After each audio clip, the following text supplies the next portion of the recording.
Get ready, we're about to bring you a special live studio program called Inside WFSU. Cut! Reset for the live show.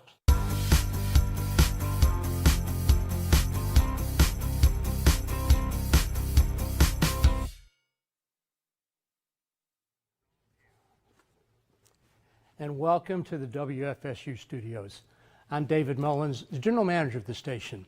Now you see the phone number on your screen, and well, we're going to ask you to call it tonight and pledge your support. Well, in fact, I think I'll do that right now, because after all, this is our June pledge drive to raise money to support WFSU. So please call 850-644-9378 and make a pledge of support. We have operators ready to take your call. And I hope you'll do one other thing, please, because if you'll call a neighbor or a friend or a family member who lives in the area, just ask them to turn on WFSU tonight, because we're going to have a lot of fun.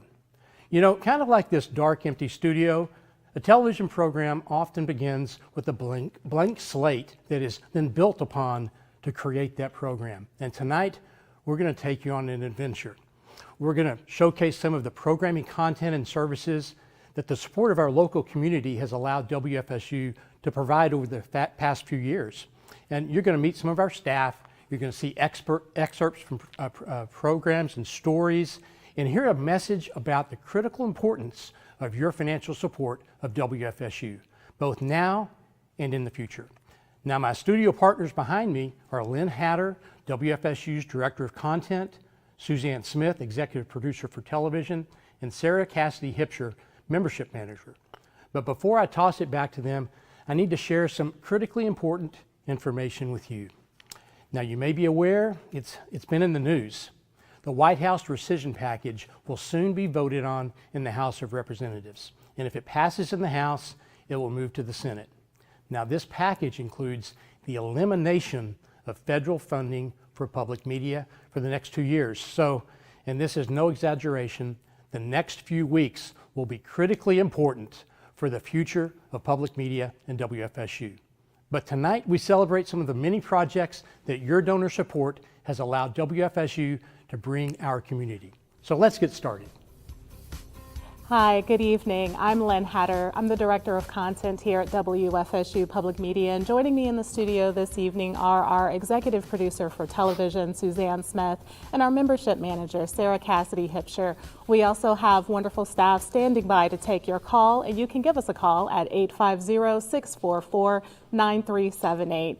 We also have our wonderful floor team and our lovely folks in the control room. Hey, folks in the control room, and they'll be with us this evening as we bring you inside and behind the scenes to introduce you to all of the people and programs that make WFSU Public Media tick, and to really show you what makes WFSU different from everybody else. Yeah. Now, one of the things, I'm the unofficial historian Are you really? at WFSU. Okay. Yes, I am.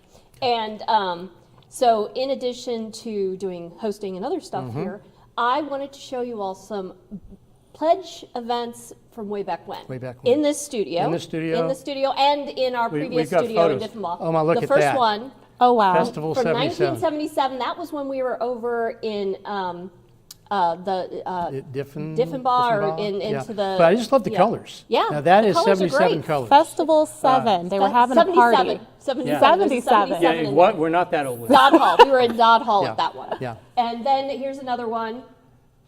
That is Ed Herp, he was the first TV general manager for the station. And if you look, they've got 176 members on that day, only 1,943 members total. This was how early days that it was. But Well, look how much they money- raised in one day. That's our goal for tonight, $93,000. So We're help us make looking these to goals. you. And we beat that goal from 77. So so let's go ahead and We really want to get to we want to get to the first content. Yeah. So the first thing we're going to talk about is ecology. Yeah. And we wanted to show you some highlights of the wonderful shows that we have, programs we have been doing by our ecology producer, Rob Diaz de Villegas. So let's take a look at some of the highlights of his work.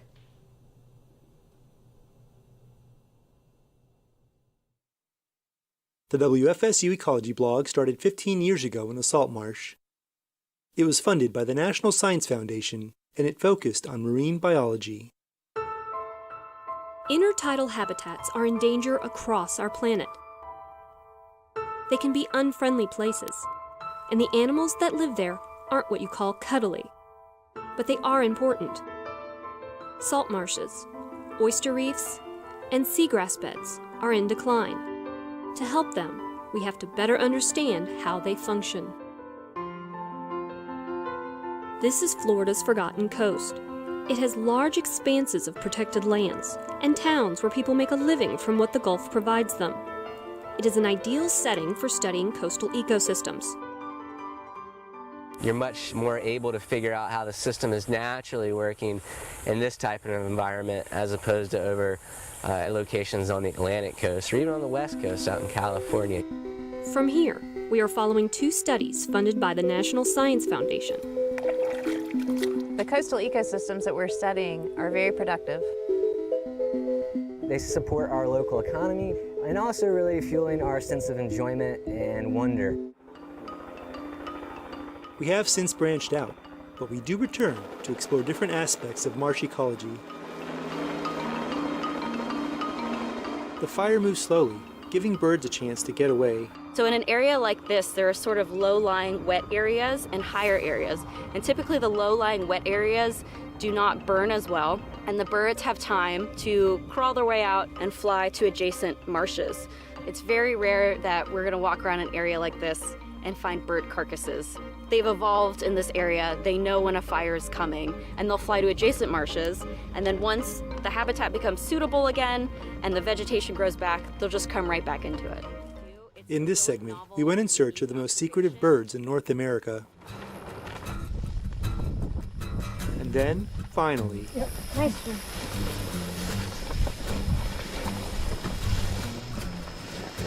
Hey, so cool. You got a yellow. All good. we've done a few segments on bird banding, which lets us see a lot of baby birds.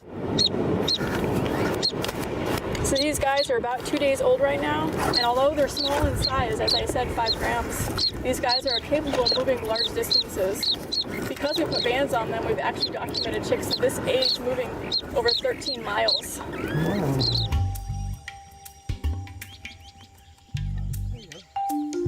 They're pretty cute. They got that big head thing going for them. Look at that. Wonderful. Hi, baby. But see, he still has about another 20 days before he'll fledge from the nest and actually fly on his own. So he's got a lot of developing yet to do. We get to see a lot of our area's critters. Oh, you beautiful girl. This is my honey.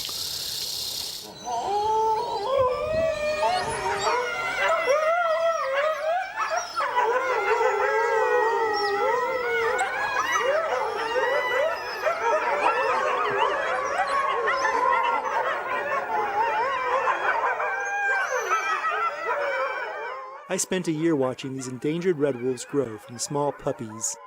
Other animals I cover are a little smaller.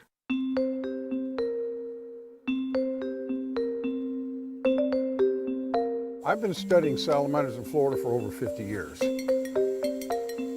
I got my master's and PhD on salamander biology at FSU up here in the Panhandle.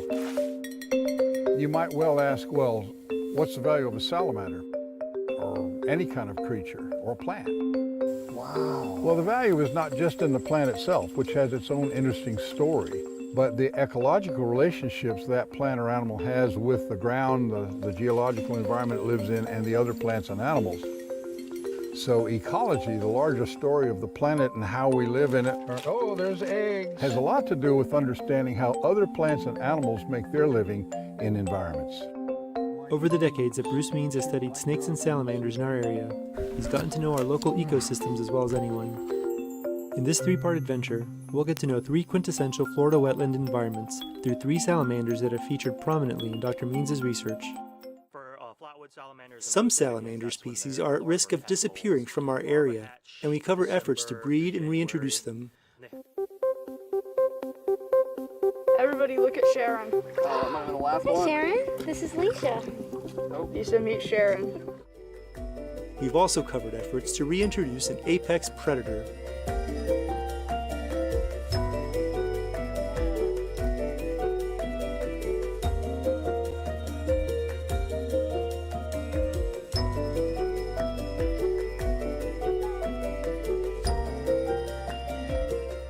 It's took a whole lot of people, it took a whole lot of resources and dedication to even bring this habitat to the current condition that it's in. And it requires maintenance. It requires us to be out here stewarding the land, applying prescribed fire every 2 years.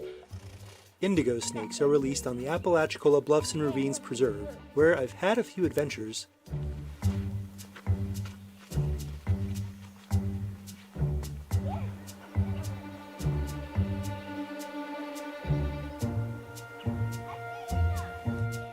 I saw a fence lizard. And I like that you saw that because what about the scales there, guys? It's camouflaged. Yeah.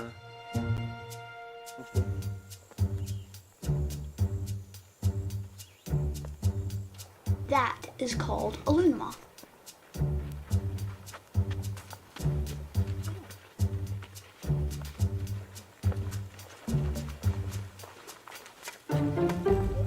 This is Alum Bluff.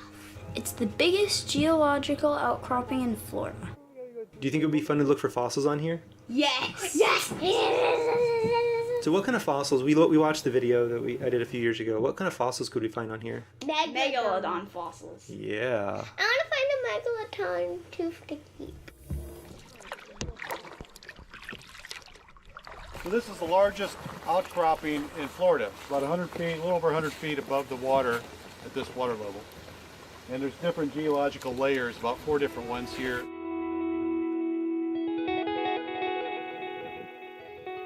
Alum Bluff is a really special place for Florida. There's nowhere else like it.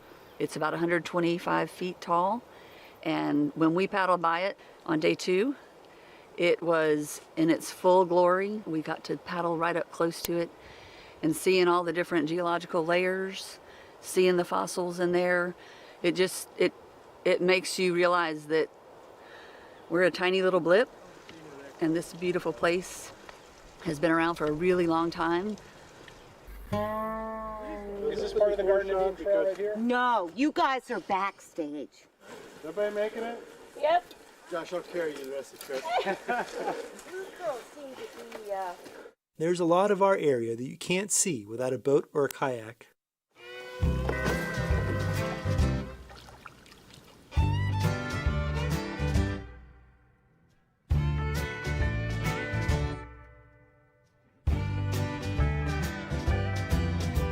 If I had to come back to the same place over and over again, I would pick the Wassissa just for the fact that you never know what you're going to see. It's rich in wildlife and it's beautiful, it's fun to swim in. It's just a really, really neat place. The spring-fed Wassissa is one of many waterways with a connection to the Floridan aquifer. This is Lake Jackson one day after a heavy rain. Just 2 days earlier, this part of the lake looked like this. The birds have really come out now that Porter Sink Basin is full, much like they did in June of 2021, right after the lake dried down. Birds seem to love this dynamic lake. These are definitely the same birds I saw last night. Lake Jackson's a great birding destination because of the diversity of habitats it has within it and around it. And then a big part of that is the fluctuating water levels. This sinkhole was actually expanded quite a bit since I was here just maybe 10 days ago. And for instance, this tree right here wasn't in, and it is now. You can see all the roots hanging. I can tell that both of these waterfalls are actively cutting back, enlarging the basin here. So this thing is very active.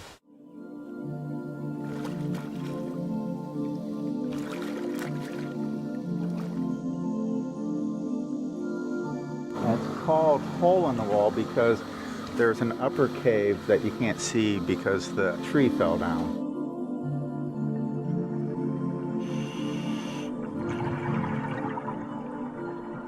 So we are the Groundwater Evolution, Ecology, and Biodiversity Lab here at Florida A&M University.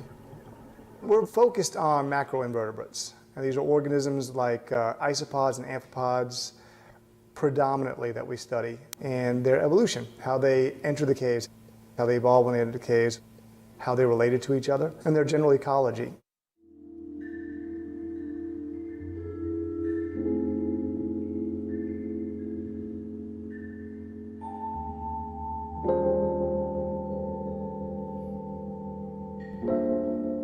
North Florida is a place for people who appreciate plants, whether it's deep in the forest or in Tallahassee neighborhoods.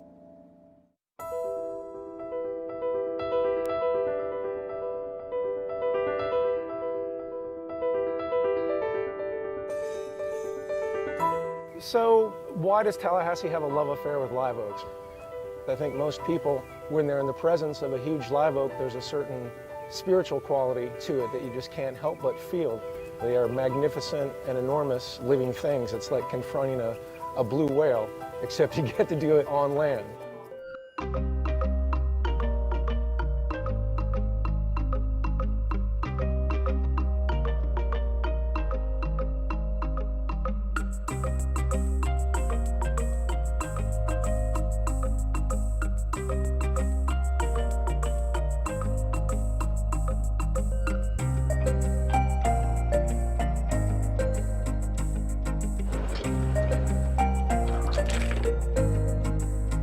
The WFSU Ecology blog has taken me all over the Panhandle, and as far as the North Pacific.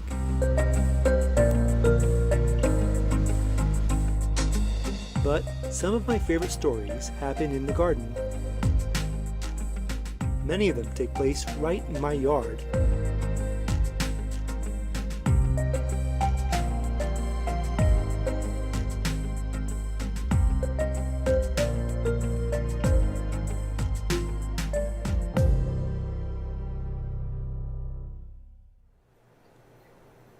Good stuff, Rob. I love the little butterfly at the end there, too. I love that. You know, the phone number's on the screen. One thing we forgot to tell them about was that, hey, you can call during these segments, because we've got some ladies up in our studio, our pledge studio, our phone studio. Hi. Make those phones ring. Katina and Patty and Sarah, we want them working hard. We want them working hard tonight. So please call 850-644-9378 with your pledge of support. And you know, Lynn, there was some fun stuff we saw there. Oh, you actually were on a few of those shoots, right? I was on a couple. Yeah. I was on the couple. Yeah. One of my favorite ones were when we were up at Tall Timbers and watching the researchers scale the tree to reach inside and get those little baby woodpeckers. And when I tell you they are so precious, and you know, when you see life that young and that precious, you know, it feels very spiritual and very grounding. And I think that's one of the beautiful things that I love about the work that we do here at WFSU. You know, my other absolute favorite one, and Suzanne knows this, are those little snowy plovers. I cannot get enough of those little baby snowy plovers. They are absolutely adorable. We've all seen these videos a lot of times, but when we see watching all of this again, it's hilarious to see us going, oh, the snowy plovers. But, you know, so the ecology, we focus on ecology so much, you know, and one thing that we've got is we've got some great thank you gifts that we can send to you for your contributions tonight. One of them is for that gift of support, that $72 one-time gift or a $6 monthly sustaining gift to WFSU. It's the ecology calendar that includes, it's an 18-month calendar that includes all of the photos that are there were shot by Rob on his location shoots. They're beautiful images. It's one way that you can know that you supported WFSU with that thank you gift, and then enjoy for the next 18 months the beautiful images of Rob Diaz de Villegas. Or, hey, you know, we're talking about the old times when we were in Pledge. We've got this icon T-shirt that has all of the various station logos on the back from 1960 all the way up to 1998 in that bottom right-hand corner, which was the logo that we had when I came here. And then about 5 or 6 years ago, we transitioned to WFSU Public Media. For your gift of $120 or a $10 monthly sustaining gift, that T-shirt is our gift to you, or if you'd like both of these gifts. And I hope that you'll consider this $180 contribution to WFSU tonight.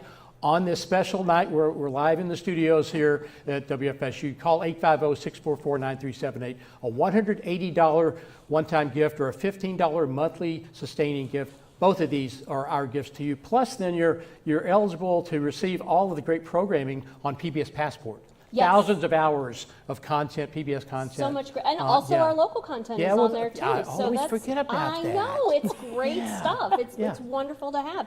And you know, we were looking at that calendar, but you know, those pictures were so small. So I would like to show a couple of those photos live. Look at this. This is a picture that is in the calendar, and they are all, look at all these gorgeous, gorgeous shots that we have here. Let's see some more. Let's see another one. Oh, that's lovely. I mean, that's great. Rob gets up close to all these amazing I think creatures. he got stung. No, he did Rob not. told me he got stung No, he after did that not. one. I don't No, think he you don't did. think so? No, I Oh, don't look think at so. this, yeah. And No, that that's is, I believe, the iconic Dead North Lakes Florida. in our area. I mean, October. there's Yeah. just so Yeah. many wonderful, beautiful photos, and Yeah. I really hope you all, and we're going to have Rob coming on later on right. when we do Finding the First Floridians Yeah. later on this evening. But we also talked to Rob. Mike Plummer talked to him. Mike's in the Mike's control in our room control tonight. room right now, Yeah. but he went out Yeah. in the field to track down Rob and to ask him some questions about what it is that he does. This is Rob Diaz de Villegas. He's our ecology producer. Let's go see what he's doing. What's happening, Rob? Mike, wow, what are you doing out here? Good to see you. Wow, last person I thought I'd see out here.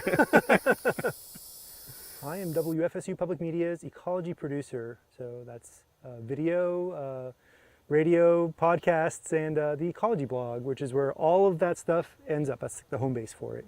When I first started the ecology blog, it was like I had a marine biology focus, doing oyster reef and salt marsh stuff. And right around that time when we started that, WFSU started transferring these old documentaries off of a legacy tape format that was used in the 70s and 80s.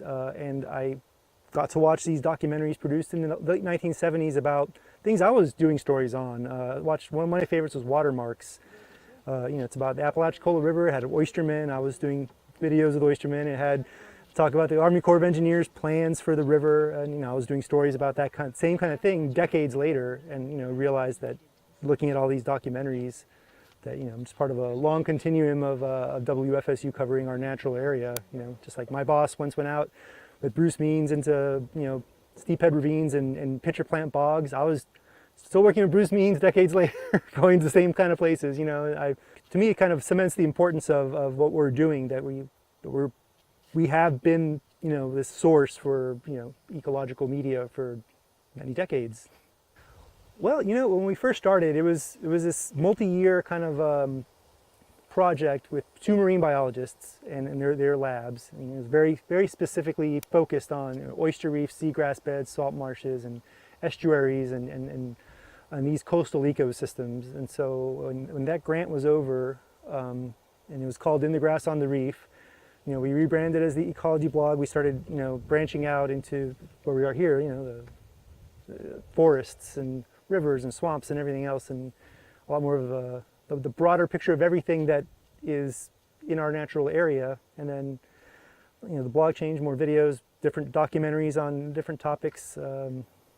More recently, we started an ecology podcast, Coast to Canopy, which also airs on WFSU FM. So, right. I guess the biggest thing is WFSU as we look to try to get everything in all platforms of media. The ecology has grown to go to all of those places as well. When I left Tallahassee, I moved to San Antonio and I worked in commercial television. And even when I moved back, I've done freelance stuff in sports and everything else. I've done a lot of commercial, television in my career. What I like about public broadcasting is I like the type of stories we work on. I like, getting into the community and the fact that I'm continuously learning things. Every story is something new I'm learning about these natural areas. It's something I have a personal interest in. So for me, I get to talk to scientists, and part of my work day is researching and writing and learning new things. And every once in a while I get to do like a multi-day kind of thing. I get to go on river trek and spend 5 days kayaking down the river, sleeping on the sandbars. Or a couple years ago I got to go out and live on a research vessel for a week and a half and see what scientists were doing as they're going down in submarines and studying the ocean bottom. Those kind of multi-day things. I like the kind of more intensive, longer stories that we can put together from that. And then it's just the experience of it, of course, is sort of it's a cool thing to be able to do. It's part of your job. I get a range of reactions. I get people who have lived here a long time and they say things like, "I have no idea that this existed," or "This was like this." And then you get a lot of people who just really like that. I got a comment the other day. We were at the IFAS plant sale, and they're meeting people, and there's like, a couple people said, "Oh, I really like the way you explain things." It's explain the natural world in a way that's really understandable, and like the graphics are, and that kind of thing. So people just appreciate that. Even in the comments on the blog, there's someone, she's a homeschool teacher, and she found out somewhere, I had no idea Lake Talquin was formed by a dam, things like that. I didn't know that Piney Z used to be part of a larger lake, and they cut it up into 3 different lakes and that kind of thing. And I feel it's good to have that information somewhere out there. And so, yeah, and people find that out. And these are things I didn't know before I started doing it either. So sort of it's my thing that I'm happy to do is sort of share that too, I grew up watching nature specials on PBS as a kid. As a small child, they still aired the National Geographic Hour, and they had a lot of Jacques Cousteau. So, to me, that was some of my earliest memories of TV watching was well, that, and also the children's programming on PBS, of course. But, so that's always been with me, that's part of it. The thing to me was that when I was watching that as a kid, and even into my adulthood until I started doing this, is that I always thought nature documentaries had to be some really far off remote place. I remember Jacques Cousteau going up the Amazon, and so I think when I watch shows like Nature or Nova, and they cover natural areas, and it's these really far off places. I think that we can do that here, and that's what we do. This is our way we tie into that, is to that these places are kind of cool. North Florida is a biodiversity hotspot. It's also an underwater archaeological hotspot. It has this remarkable geology of, just the karst and the springs and the sinkholes, and like the way water comes in and out of the ground here is remarkable, which is part of, the biodiversity. So it fits in by, we get to do on a local scale what I've been watching my whole life on PBS. And it's been cool because when I first started In the Grass on the Reef and we did the marine biology shorts, that was designed to be 2-minute segments that would air in the 3-minute gap between Nature and Nova. And then, in the recent years, I've worked a lot with people from Nature and Nova. A lot of our big events and our big grants, Eco-Citizen was a grant from the PBS show Nature. Our B grant was Nature. I've done 3 videos with the senior producer of Nova as sort of a mentor, and she goes through and, takes one of my videos and goes through their Nova process. And I've done that now a few times, and that's been really huge for me. If we don't act, we lose time, because that next big impact could come tomorrow or it could come next year. Irma, Michael, Ian. These Category 4 and 5 hurricanes hit Florida within the last 5 years, as did several smaller storms. They've destroyed homes and businesses, totaling over $200 billion in damage. It's not a fluke, it's a trend. Strong storms are landing with increasing frequency, and yet our coasts are largely unprotected. So how can we strengthen coastal communities against wind and waves? That's what the University of Miami's Sustain Lab is trying to figure out, using a state-of-the-art hurricane simulator.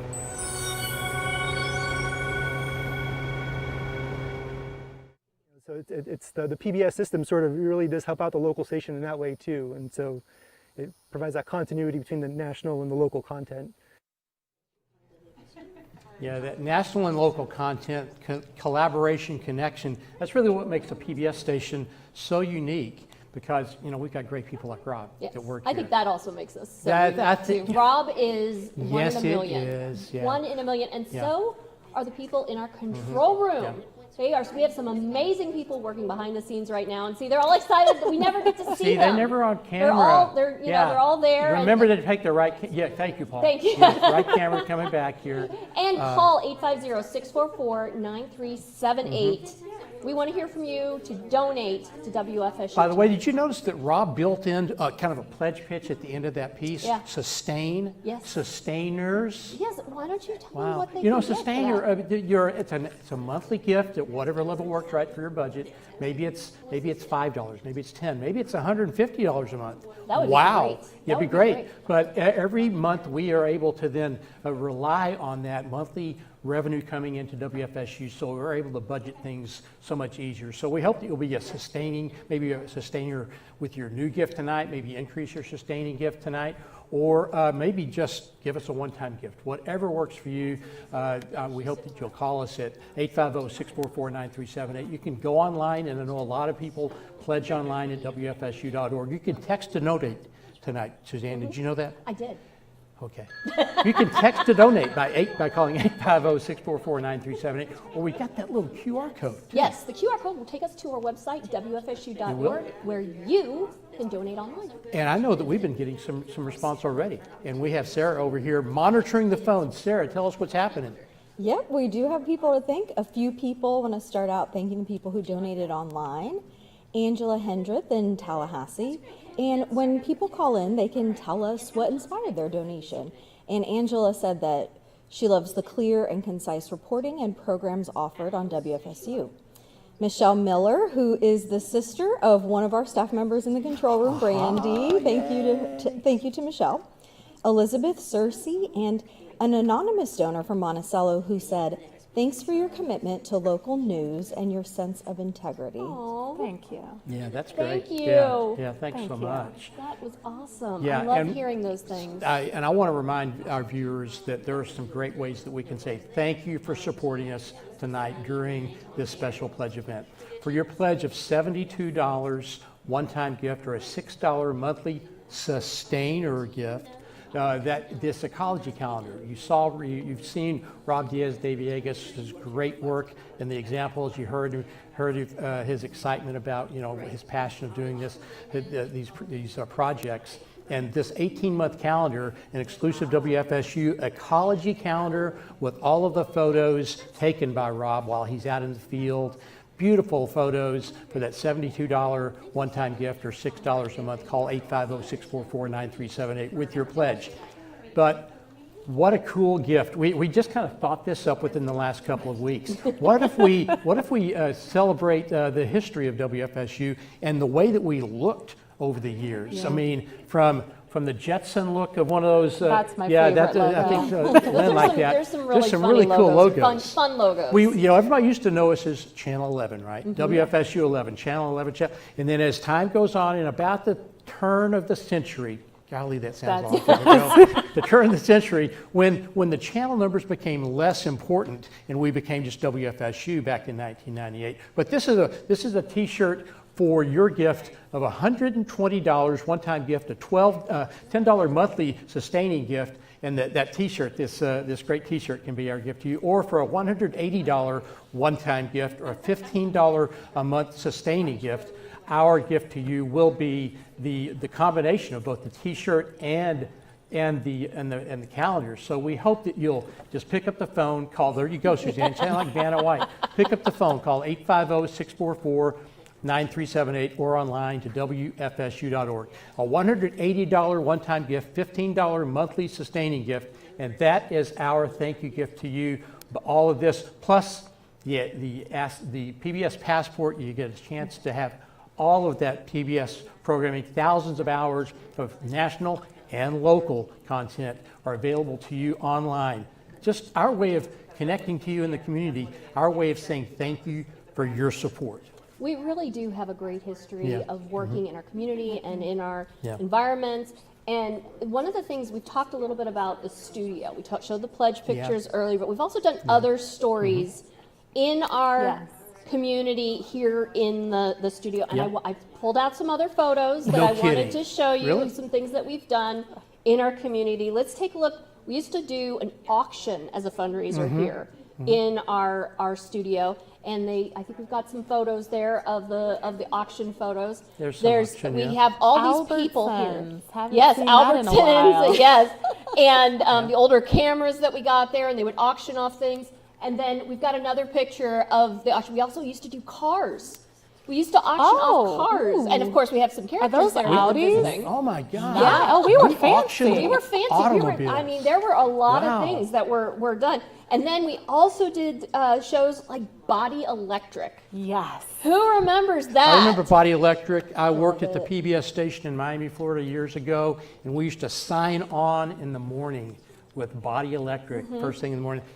And it was done right here in this studio. Had I known that, I would have been even more happy.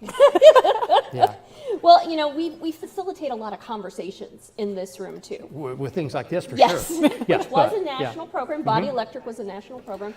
But we do a lot of local community events. In local community events, Yeah. and we focus a lot on facilitating conversations in our community.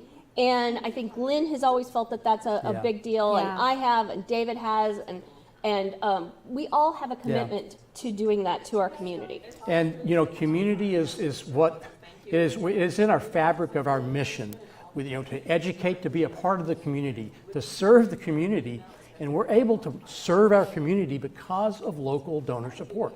That's why tonight is so important to us. We hope it's important to you. So call 850-644-9378 or go online to WFSU.org. Make those ladies upstairs who are on our phones, make them do their jobs, keep them busy. Hey, Katina, you keep answering those phones. But really, all of our staff members are part of the community, and they have their own connections throughout the community. But when we can bring people into our studio, that is so phenomenal. We have some video clips of just a few of the great community programs that we've done right here in this studio. Let's take a look.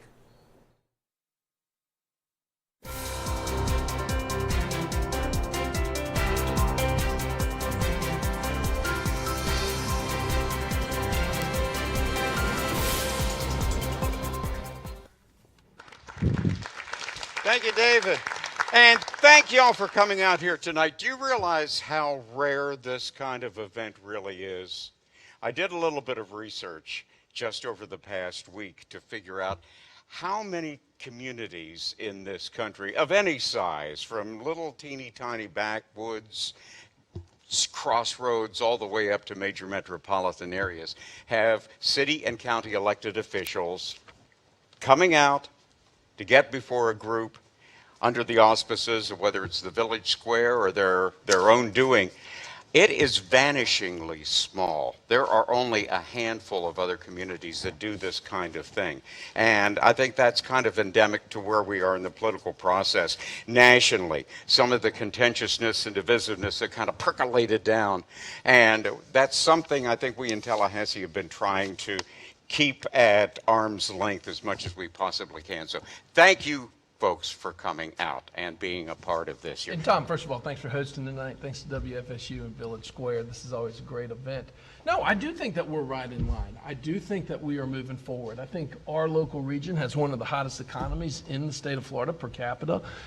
I think that the city and the county has done a great job of collaborating and working together. It's a big challenge. What with Blueprint making the move at the last meeting, I think that's a good step forward, but right now there's no money allocated for that. So we've got to take a look at what the May economic projection is going to have, and then we'll figure out where we can go from there. Well, welcome to WFSU Media's presentation of Vietnam, No Single Story, No Single Song. The most played song in Vietnam, or you heard the most wherever you were, was the song by the Animals, I've Got to Get Out of This Place. I mean, I remember times that Armed Forces Radio, a popular song would come on, we got to get out of here, we got to get out of this place, The freaking whole battery would be singing it at the top of their lungs, man, We gotta get out of this place.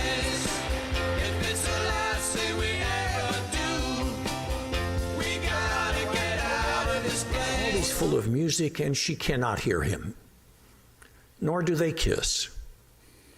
They are so very familiar with each other. And that familiarity has become the presiding expression of their intimacy.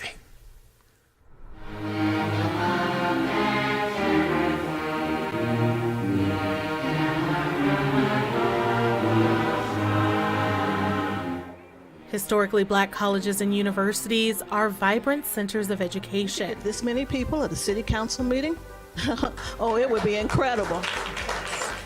We can't allow families to continue to be displaced by high-level development, which the people don't even live in Tallahassee, half of them. We need people back into the schools, back into the communities, because our children are suffering. Dr. Ellis, Dr. Jones, Lynn Hatter with WFSU, thank you all very much. You were fantastic.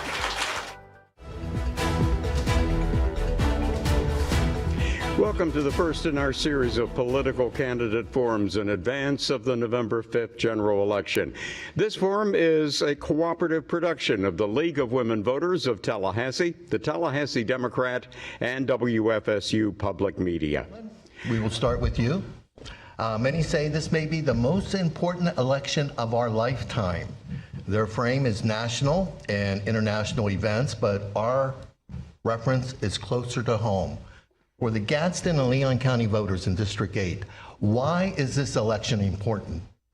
Great question, and thank you for that question. Absolutely every election is the most important election of every lifetime.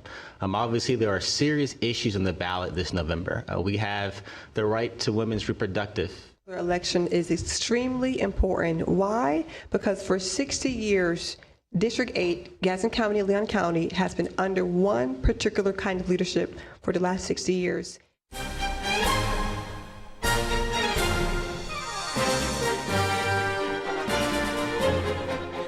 On behalf of WFSU Media and the Village Square, we are delighted that you are here joining us today. God Squad, Church versus State.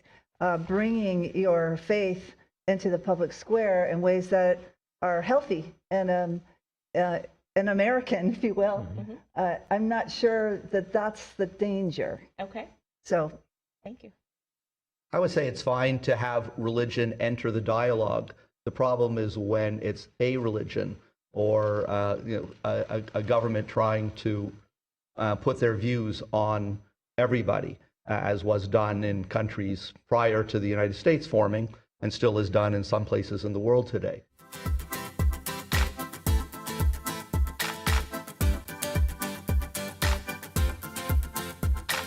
Hello, everyone. I'm Gina Jordan, host of Morning Edition on WFSU Public Media 88.9.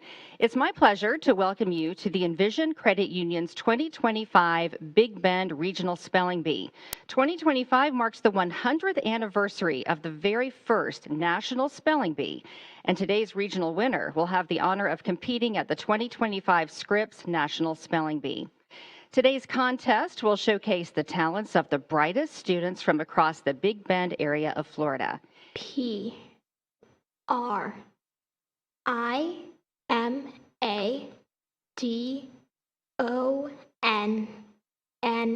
Prima donna. That is correct. Congratulations. You're the winner of the 2025 Big Bend Regional Spelling Bee. You will represent Envision Credit Union at the 2025 Scripps National Spelling Bee. Congratulations. Up next, Unbothered, a speaking of show by WFSU. Tornadoes can be scary, abrupt, and unpredictable. So how can you be best equipped when that alert hits your phone or it breaks into your favorite radio program? It's been 363 days since a round of tornadoes touched down in our region of Florida. It gave us a glimpse of what 100-mile-per-hour winds can do in a place like Tallahassee. This week on Unbothered, we're talking about last year's natural disasters in preparation for the next one. I'm your host, Rihanna Winter. And the biggest thing that we can always say, always, is that no one has been communicated with too much during a disaster. And we always encourage everyone to have multiple ways, weather radios, push alerts, whatever it is, to come to your phone to give you that nudge to take that appropriate protective action as soon as possible. Going outside was a shock because we've been in Indian Head for about 6 years and we've seen some hurricane damage, including from Michael. But I had never seen damage and tree fall like that day on May 10th when, you didn't recognize anybody's home or the streets. And it's brought to you by the fabulous, wonderful, yet overworked storytellers here at WFSU Public Media. Talk soon. Just a few examples. I mean, really, just a few examples of projects we've had in the studio, sometimes out in the field. But I want to make sure that everyone realizes, or you don't realize on that side, we realize here, that while we're watching these videos, the phones stop ringing. So you can call anytime tonight, 850-644-9378, or online at WFSU.org. Lynn, there's a lot of familiar faces. in Wow, that, right? Yeah. I loved watching that Yeah. segment. You know, it reminds me of the newsrooms, WFSU newsrooms of past and the newsrooms of present. In fact, I was a baby reporter here back in 2007, and Tom actually hired me. And at that time in the newsroom was James Call. He was our in that government video. reporter. Yeah. He's now at the Democrat, so shout out to James. And Gina, who was our morning edition host. Actually, she was our ATC host back then, and Gina All left for a things while. considered. Yes, All and things ATC, considered. all things Yeah, considered, yeah, she yeah. left and she came back. And then I look sort of now at our current iteration of the newsroom with Jason Acuna and Rihanna. You know, it's such a journey here at WFSU, and looking at all of the programs that we bring to the fore, our partnerships with Village Square, our partnerships with other news organizations. You know, news organizations, we tend to be really competitive, but here at WFSU, we believe in collaboration. Well, I think that's and part of everybody what feels, fuels other us. media feel that we're kind of very a safe place. Yeah. And the community feels like we're a safe place to be and to come and to share their stories. And right? we work Yeah. hard to foster that. You Yeah. know, Yeah. I came to Tallahassee as a college Mm-hmm. student, and I'm from a big city, and I fell in love with Tallahassee, and I decided to make this my home. Mm-hmm. And I think for so many of us, you know, we come here, and something about this area just sort of takes root, and it really fills us, and it makes us want to contribute, want to be able to give back. And so if you would like to give back to your community, you can give us a call here at 850-644-9378. You can donate at WFSU.org, or you can check out that QR code, which will shoot you a direct link to be able to do that online. And that is the power of public media. It's not one person or another person. It takes a village to do all of the things that we do here, and we can't really do it without you. And that village is already responding. I know, Sarah, I think we've got a few more calls coming in during this last segment, right? Yep.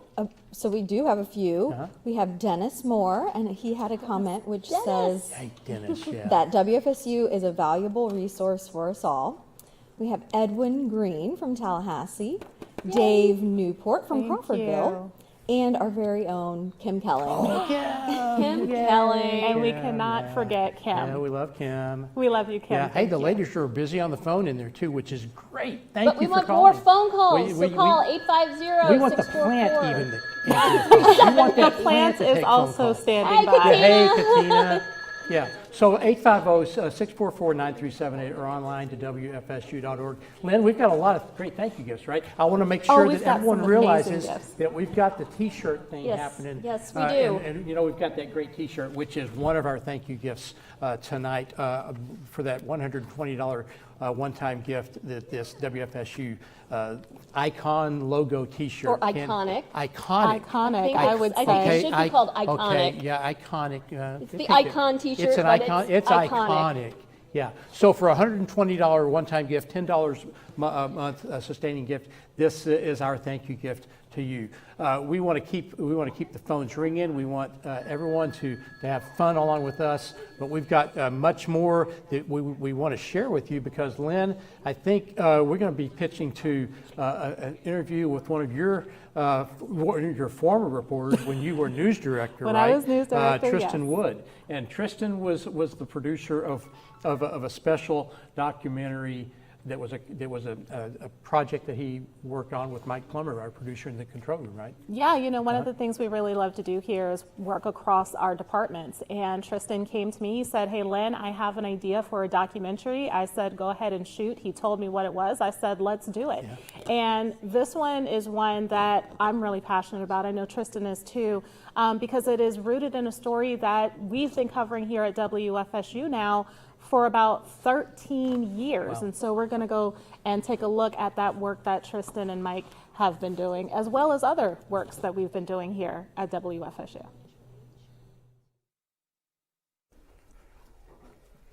Tristan Wood likes to cut his web videos in the Radio Music Library. Let's go in and meet him. Oh, hey, Mike. Hey, Tristan, man. How's things going? Doing well, doing well. Good to see you. So what I do is I produce news for the radio and for our digital while also hosting our afternoon broadcasts occasionally. At WFSU Public Media, I'm able to take the news gathering that I do and transmit it to various formats, whether that's on television, on radio, on social media. And because of the resources that we have available here, I'm able to transmit that information to people across age range, demographics, and income levels in our community. So I feel that WFSU allows us to keep all members of our community informed. Good afternoon from WFSU News. I'm Tristan Wood. Leon County prosecutors have opened I started my career working in private media, and what I felt was a recurring problem is, especially with how a lot of local media is being bought up by larger corporations, what ends up happening is you have people in boardrooms in another state and another community defining what news direction, what your coverage goes in. And working for public media, it really is from the bottom up. We communicate directly with our listeners and let their opinions about what is important to their community help drive what we are covering.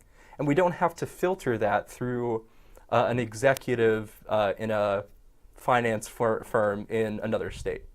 So the real story of the White House Boys is about what the boys at the Dozier School for Boys in Marianna, Florida experienced for decades. They experienced tremendous abuse, including physical and sometimes sexual violence. And what our documentary was focused on was recounting what happened to them, as well as the legislative fight that they had to get reparations and recognition from the state of Florida. My experience as a reporter was primarily in digital and audio mediums. So writing for having to include archival footage and footage that we shot into the script that I wrote was a challenge for me.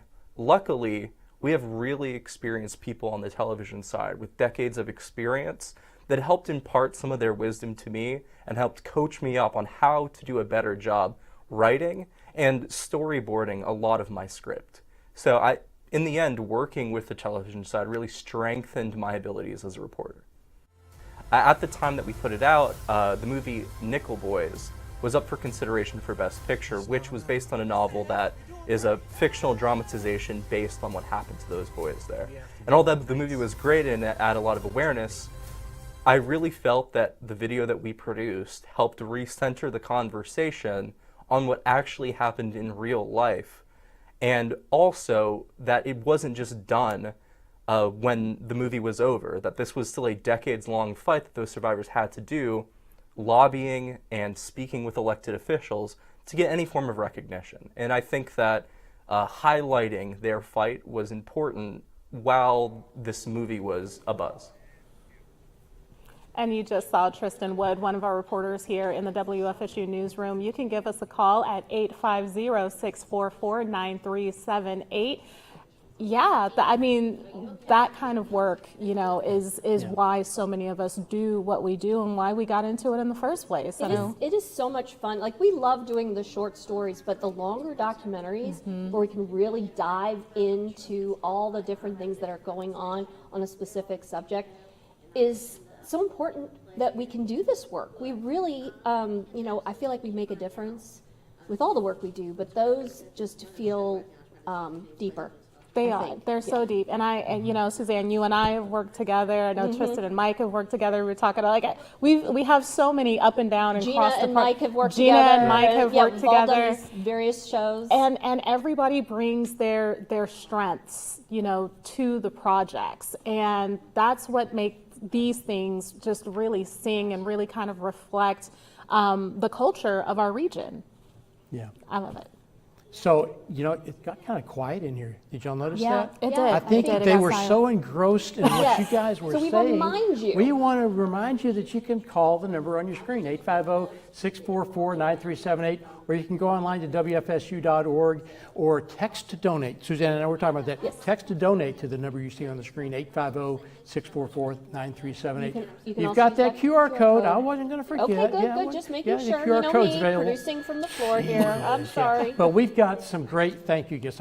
That seems to be where the energy comes is, we talked about the t-shirts that we're all wearing, but we have some great ways to say thank you. Remember that we have that ecology calendar. It's all of the photos over an 18-month calendar that Rob Diaz de Villegas has shot while he was out in the field producing all these wonderful ecology projects. A $72 one-time gift or a $6 monthly sustaining gift. That's our way of saying thanks for your support of WFSU. Plus, of course, you get access to the PBS Passport, which is noted here on this iconic T-shirt, WFSU. All of the great logos from our history on the back, the WFSU Public Media logo on the front of that T-shirt. That will be a conversation starter for sure. When you're in Publix or Walmart or wherever, walking around Lake Ella, people will say, "Wow, what a cool T-shirt." So why don't you be the next one to call in and make that $120 one-time gift or that $10 monthly sustaining gift to receive the T-shirt, or better yet, a $180 one-time contribution or a $15 monthly pledge of support sustaining gift. Both of these can be our ways of saying thank you for your support, plus then, of course, PBS Passport available to you with all of the great PBS programs, national and local, but also you're supporting WFSU. You're supporting your local PBS station, WFSU, with that pledge of support, and that's really what it's all about here tonight. We are asking for your support of your community television station. Call 850-644-9378 or online to WFSU.org. Lynn, we got a little tease of our documentary projects with that interview with Tristan. But we've got a video with a lot of different elements and segments from the documentaries we've produced all throughout the last 10 or 15 years, right? So sit back, but make sure you're making that phone call while we watch this video. Let's take a look.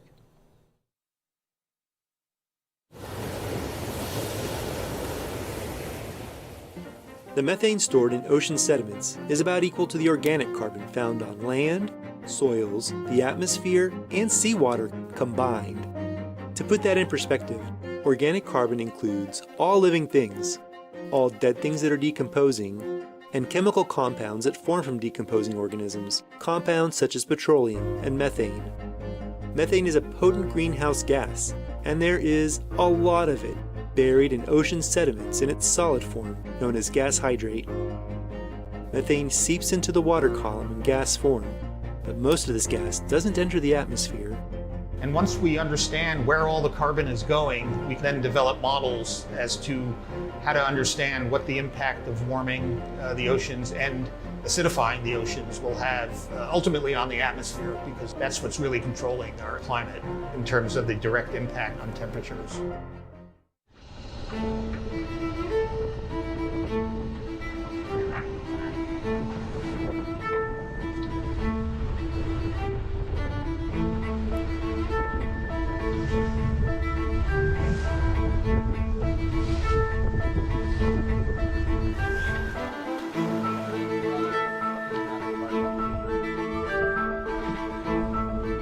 So Alvin is the United States' only deep diving human occupied submersible that's used for science.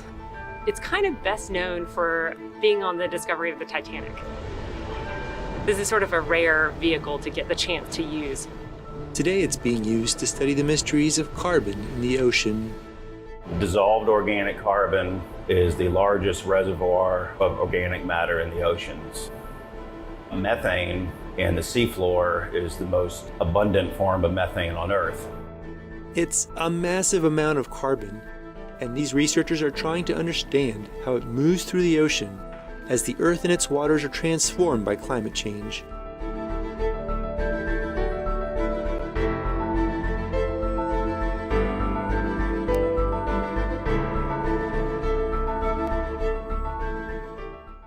When I got up off the bed, it seemed like I was so heavy behind, but I was afraid to reach behind me for fear that all I would bring out from behind me was flesh and blood.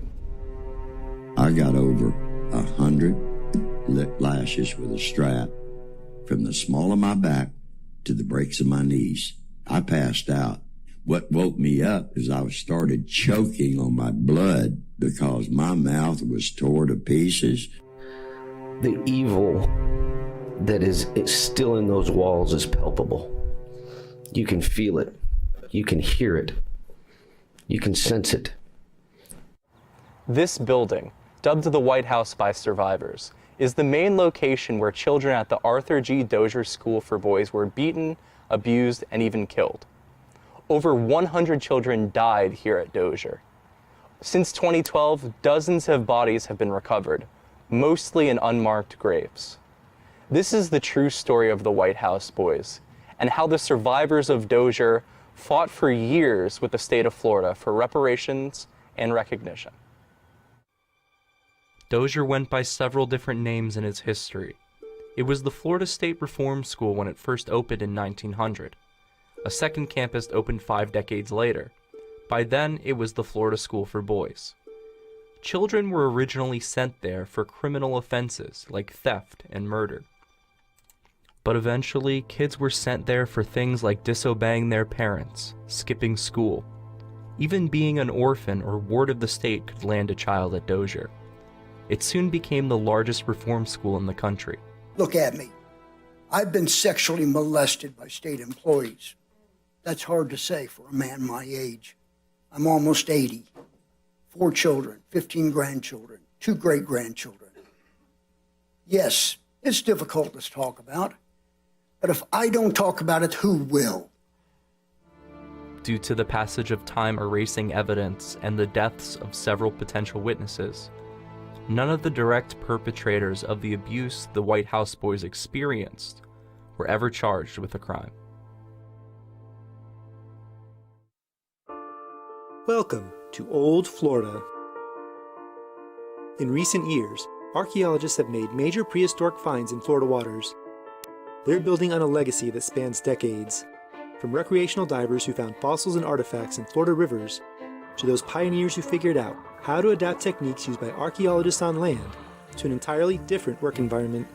This whole field of submerged pre-contact archaeology and submerged landscape study and reconstruction, it's been great to see how far this field has developed, in the past decade and a half. This is the epicenter of submerged prehistory on the planet. We're definitely in like a renaissance of this work. What they find here is helping answer questions on a continental scale. Who were the first Americans? Where did they come from? How did they get here? When did they arrive? And what were their lives like?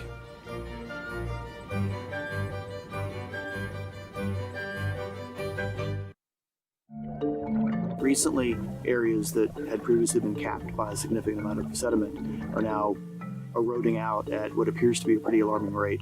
What we're attempting to do is document as much of this now while we can. It's a situation where the river's going to keep flowing and it's going to keep eroding from this bank. And so we can either try to learn what we can about this site or know that it's going to be gone forever. The sediments beneath Florida waters hold stories waiting to be unearthed. Each new site brings us closer to understanding the lives of the first Floridians and the hundreds of generations that followed them. An old neighborhood is demolished to extend a new road in Tallahassee called FAMU Way. The improvements in a poor area near the city's historically black university are what some call progress and others call gentrification. It's a move we've seen before. We don't take enough emphasis and put it on history, to take lessons so we can learn from what happened. And in the case of Smoky Hollow, just the idea that a whole set of people were moved. Displacement really has a hardship on people. We don't understand the factors that involve, particularly when it comes to emotional trauma, when it comes to loss of spirit and loss of family and loss of support systems. Cascades Park sits on a 24-acre parcel in the shadow of Florida's capital. Families are drawn to its ponds, imagination fountain, and pet-friendly walking trails. Long before Cascades Park was envisioned, a neighborhood known as Smoky Hollow sat in this spot. Born in the 1890s, it was home to hundreds of African-American families. It was a community that had churches, businesses, and so you go back into the time, 50s, 60s, I'm in the 60s. Segregation was prominent. Blacks couldn't live where they so desired.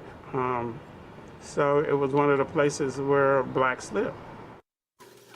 The red cockaded woodpeckers and all the rest of the critters have benefited by people doing things for selfish reasons. It's wonderful.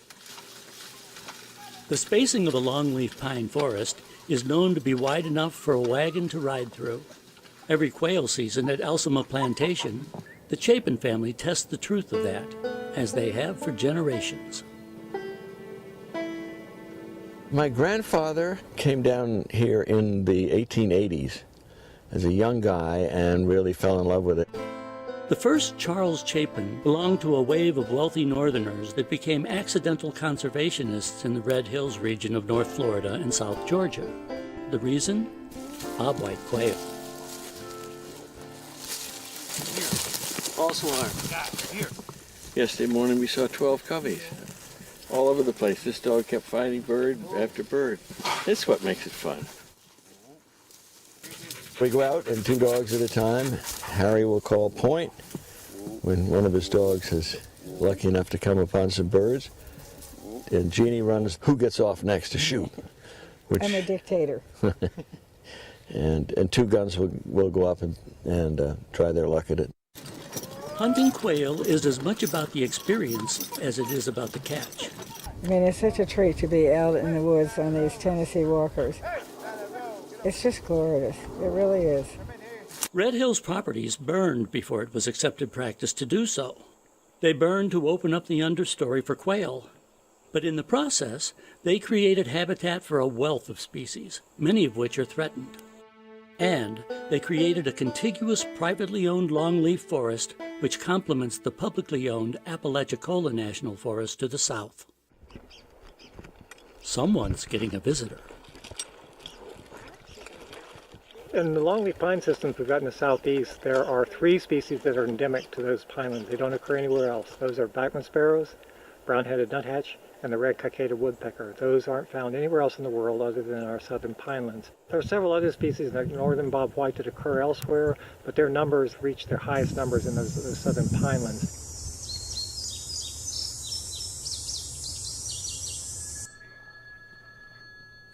I love watching our documentaries. Yeah, it's so many great stuff. If you like watching our documentaries, there's clips like that, please call 850-644-9378 and donate to WFSU and help fund the future of WFSU. You know, and really, that was kind of a long clip. Yes. But it was just a few of the examples of all the documentary things that we've done throughout the years. And like you said, fund the future, fund the present and the future of WFSU with your gift right now on this special night that we come to you to really, it's a very solemn kind of time for us because of these real important funding, potential funding losses at the federal level. So that's why donor support tonight is so very, very important to us. So call 644-9378 or go online to WFSU.org. Suzanne, there's a couple of more programs later on tonight, Yes, right? we actually, you saw 2 of them within that segment, the documentary segment we just showed. One is Finding the First Floridians, which is a documentary by Rob Diaz-de-Villegas. Here's a preview is of that it Rob? here. No, that is not Rob. Sorry, Rob. That Sorry, is Rob. a scientist. Yeah. And but Rob will be here later on when we show that. We're going to be showing that full documentary in around the 10 o'clock hour. Yeah. Starting in the 10. 10-ish. Might be a little later than 10. And then and then after that, we're going to be showing The Secrets of the Seep. A Voyage into the Mysteries of Ocean Carbon. Yeah, and that's the one where Rob went out to the Pacific Northwest. Yes. It had the cool The submarine, submersible. Oh, Yep. you got to stay up for that one. Yes. Yeah. Yes. Yeah. And and while you're watching all these, even when we're doing the Secrets of the Seep, call 850-644-9378 or text donate to the number as well. Or go online, WFSU.org, or use the QR code on your screen, and all of that will get you online so you can make a donation to us and WFSU, and we really appreciate that. And Sarah, I think the phones have been ringing upstairs and people pledging online. What's the activity we've had so far? Yeah, we do have some more people to thank. We've got Janet Barber, Kathy Myers, Jim McDaniel, all from Tallahassee. Jim and McDaniel. Thank you. Doug Alderson. Doug, Doug, thank you, Jim. Thanks, Thank Doug. you, Yeah. Doug. Yeah, thanks so much, Doug. Look at they're busy on the phones. They need to be busier. Yeah, They need to be thank you. busier. Yeah. 850-644-9378. I think that's Katina hang loose. Is that what she's saying? Hang. No, she's saying Oh, call. call. She's saying. Sorry, Katina, sorry. Yeah, sorry. But you can also hang loose while calling. I am definitely not a cool person. Have you noticed that? Oh no, David, I don't know what you're talking sorry about. about that. Yeah. I think you're very cool.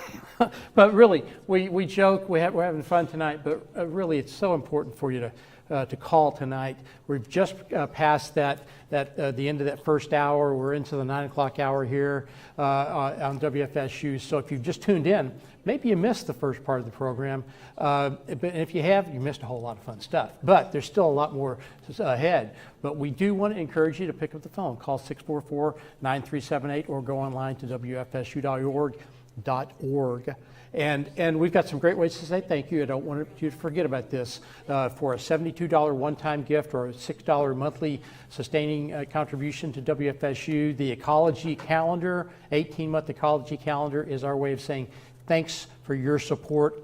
For a pledge of $120, our gift to you can be this iconic WFSU t-shirt with the logos throughout our history. For a $120 one-time gift or $10 monthly sustaining gift, that is our thank you gift. Or for a pledge of $180, and let's hope that we'll have a lot of folks come to that $180 pledge level tonight, or a $15 monthly sustaining gift. The t-shirt and the calendar, our way of saying thanks for supporting your community public television station, your station, WFSU. I want to talk about being a PBS kid now. Were you a PBS kid? I was a PBS kid, and I good for have you. the Yeah. receipts. I have the receipts. You do. I would like to show a photo of me as a PBS kid. I am in this picture. I am watching Sesame Street up there. I was about 3 or 4 years old. Sesame Street is on. It's a sign of my future right there. And I was a PBS kid. I'm and looking a lot for of the us- receipts. You said This you is had the receipt. receipts. This is the receipt. This is the receipt. You were looking for an actual receipt. I was looking for a real receipt. No, so this I'm is sorry. the My bad. receipt. So Again, I not cool. watched PBS all the time Yeah. when I was a kid. And a lot of us, as we've gotten older, we watch PBS with our kids. And so I wanted to show, we even have some photos of this is one of the people who work here at the station, Diane Harper, and her daughter, Abigail, Oh, cute. who was a Super Y. Super Y, And yeah, she's just so goodness, good. You watch the shows with your kids, the kids love the programs. You know, and even as adults, we're all PBS kids. Yes. Okay, you just can't get rid of it. So, you know, and here's an example of why we're all still PBS kids. This is us on a big Be My Neighbor Day, and all the volunteers and everything, and even the security guard that was here that day. We all had to get our picture with Daniel Tiger. I mean, how awesome was that? I mean, I was so excited. I got my eyes shut, and I'm grinning like a goofball. Well, that's But you? That's me. The goofball is me. Okay. And, you know, don't get me I see confused. with Sarah. Daniel. I see- yes, yeah, Sarah's in there. And everybody's- but my favorite And Rob? picture. Yeah. Yep, Sorry, Rob. sorry, yeah, sorry. But the biggest. Oh, the there you biggest, go. This is our director of education. You're going to meet This her is our director of shortly. education as Kermit the Frog when she was a young one. And she was playing Kermit in a school, I think a school play of Rainbow Connection. And I mean, it's just set the stage. She has been a PBS kid, now She's is a got the PBS frog kid legs as an and adult. everything. Look Yeah, at she's that. got the That is feet so and cool. everything. Yeah. It's great. And you know, it's just when you're a PBS kid, it lasts forever. Yeah. And we thought you'd like to see some of the things that Tasha, that Kermit the Frog there, does with her team. And Mike Plummer got a chance to track her down and find out more about what they do in our community. We're about to go into what we call the chaos room. We're going to meet Tasha Weinstein. She's the Director of Education and Engagement. Let's go see her.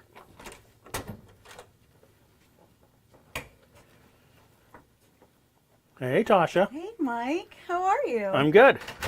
Wonderful.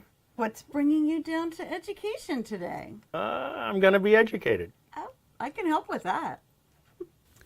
We are the Education and Engagement Department, and it's an incredibly special place because within the field of media, there's not that many education departments, but with PBS and PBS Kids, there's a whole world of every single program that we have on. There's an extension into the classrooms, into after school, at home, any place that you can access PBS, we have something that goes along with it. And primarily we work with children, their families, and their educators. So our primary age group is about 3 to 8. A lot of our work in that area, it really follows along with our programming. Most of our shows are really to get kids ready for school, especially that preschool space. With Mr. Rogers and Sesame Street, we were sort of in that preschool place before it was cool. So yes, we continue that legacy with new programs that focus on all different kinds of academic subjects for children. And those programs that extend out the learning from determine what that area of speciality is. I would say every event that we do here in education and at WFSU is to educate in some way. For our little ones in particular, we just actually had one of our big events, which was the Summer Challenge Kickoff. During the summer, we prepare a activity guide. This year goes along with the World of Work, and we have a wonderful website that the booklet goes along with, and kids use it all summer long, and at the end there's prizes for how many points kids earn during it. Another one of our big events is Halloween. That one will come up, of course, in October, and little ones learn all about nocturnal creatures, plus other things. It could be about pumpkins, it could be about making pie. There's just unlimited things that we can bring in from the world of PBS Kids and share it with hands-on activities for them to experience with us, plus their parents to learn from us and give teachers additional ideas to use in their classrooms. Another event we do is Be My Neighbor Day, which is probably our most popular one, where kids come from all over and they learn about, well, Daniel Tiger, who of course is the creation of Fred Rogers, who is one of the fathers of PBS Kids along with Sesame Street. Those two anchor programs really direct everything that we do, whether it's events here at the station or out in the community or in a school. When children are engaging with their favorite characters, and it's with respect and love and caring, and they see themselves in those roles, they don't really think about, oh my goodness, I just watched an episode of Wild Kratts because I love it and I love animals, but they learned how far a kangaroo can jump.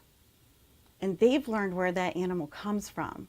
They've learned more about Australia in just 15 minutes than they might in a whole classroom that's just looking at one book or having someone just talk about it and using a picture of a map. Every single program that we initiate, there's materials that go along with it.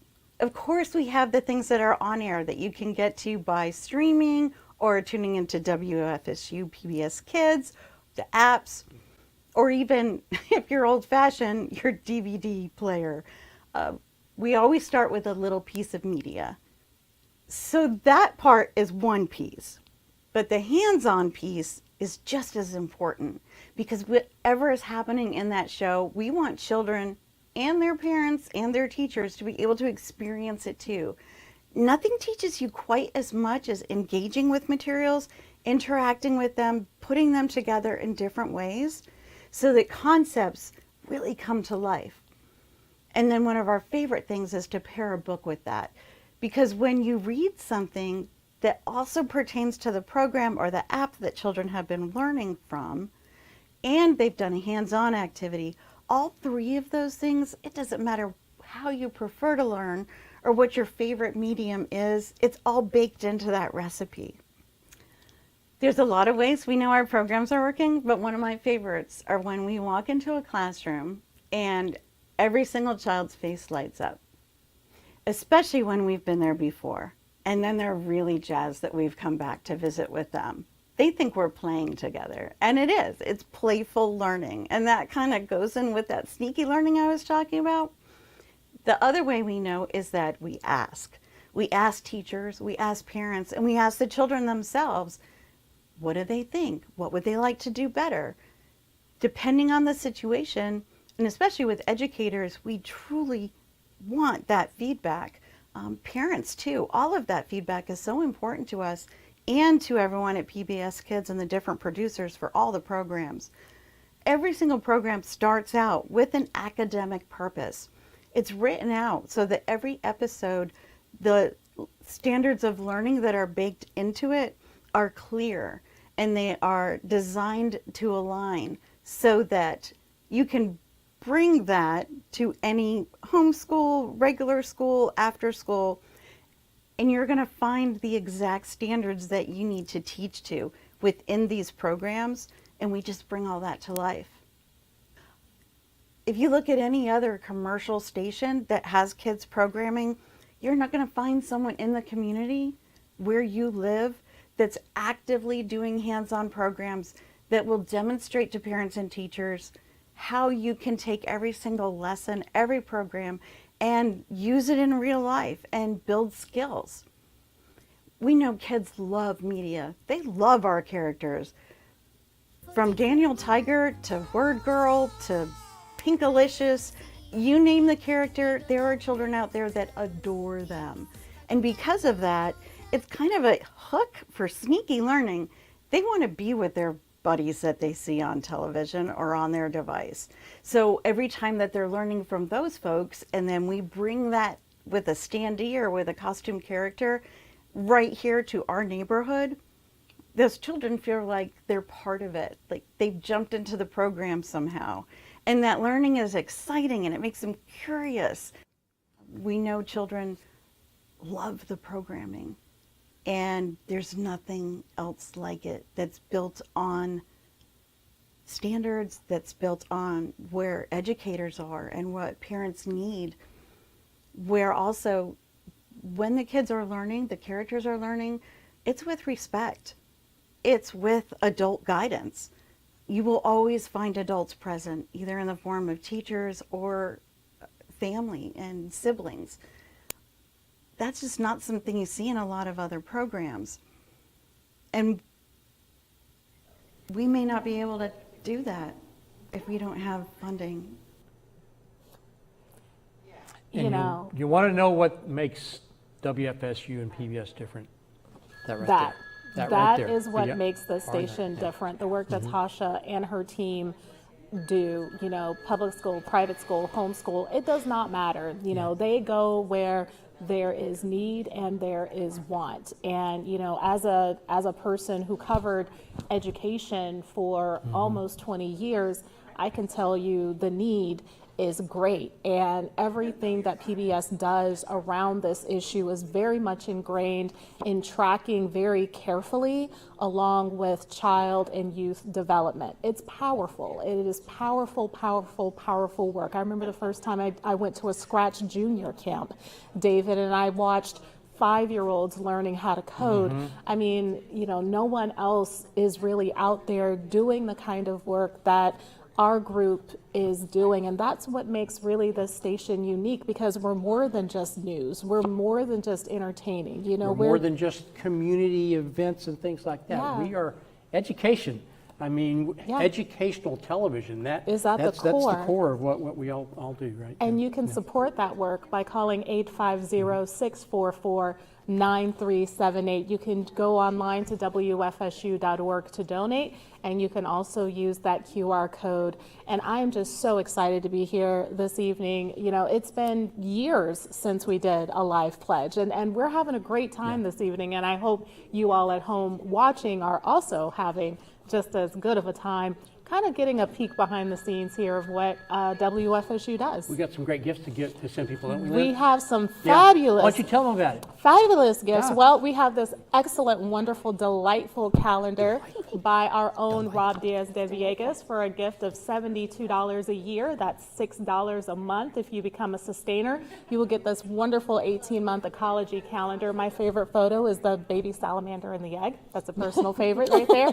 We also have the WFSU WFSU Through the Decades logo tee. I also love that a favorite. description, Through the Decades logo It tee. took us an hour and a half to get there. See, Wow. it's been I still like practicing. the iconic. I like iconic, but Through the Decades is kind of cool. And for a pledge of $180 a year, you would get both of those. So, you know, my favorite is this 1973 situation we have with the little person on it, but I am also a serious fan of the Jetsons logo from the 60s. And that's just a testament to the longevity of WFSU as a community institution. So we love it here, and I hope you guys love it here too. We do love it. One of the things that I like to do in our community is tell stories. Yes. And we have had a lot of programs over the years that have done different stories. We had Southern Circuit, if you guys remember that, Vibrations, Postcards from the Road, traveled all around our community. Dimensions, that was a wonderful show that we had for years. I remember none of these. I wasn't here. That is also true. I wasn't here. All right, I'm we'll give you sorry. that. I remember Dimensions. I remember them too. So, but what we have right now is a program called Local Roots, and we've had it for about 10 years. That I know. There you go. And these, I love the stories that we tell in there, and we put together some videos of some of the stories that we've done over the last just a few. And I wanted to give you guys an opportunity to see some of the stories that we've done on this program.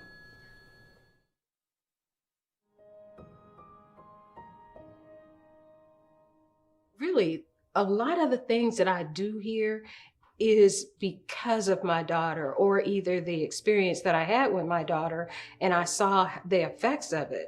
So I saw that it was really a good way of her being able to communicate.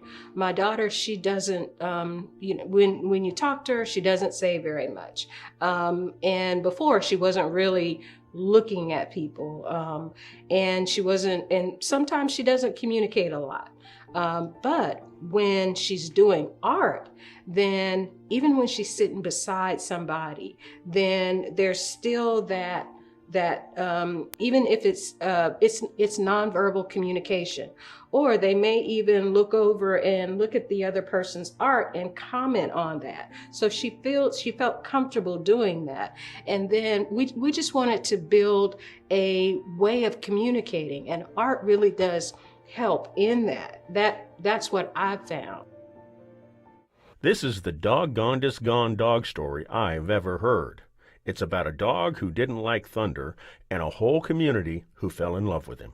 He was just a stray yellow dog who would hang around Surf Road in Ocklawaha, Florida. But when thunderstorms would erupt, he would start running the white line along Highways 98 and 319, sometimes for days at a time. Flash forward to maybe a year later or so, and then I found out that he had landed over here in this area by Surf Road. I could drive up alongside of him or get out, and he would come by me, but he wouldn't even slow down. It didn't matter what you had for him to eat or anything. He was going to keep moving when the weather was bad. A Facebook page was put together so people could report his sightings and track his movements. And he was smart, thwarting all attempts of capture. The locals called him Surf Dog.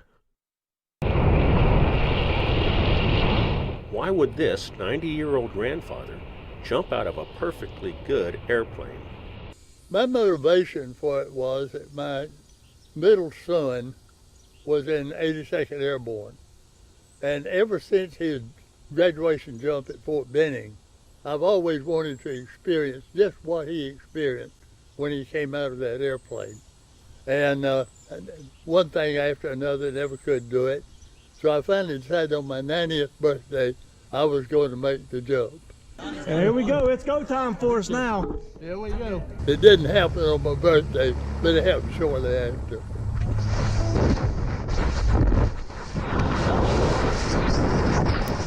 I was really thinking that I would be afraid, but I had no fear. It never entered at all.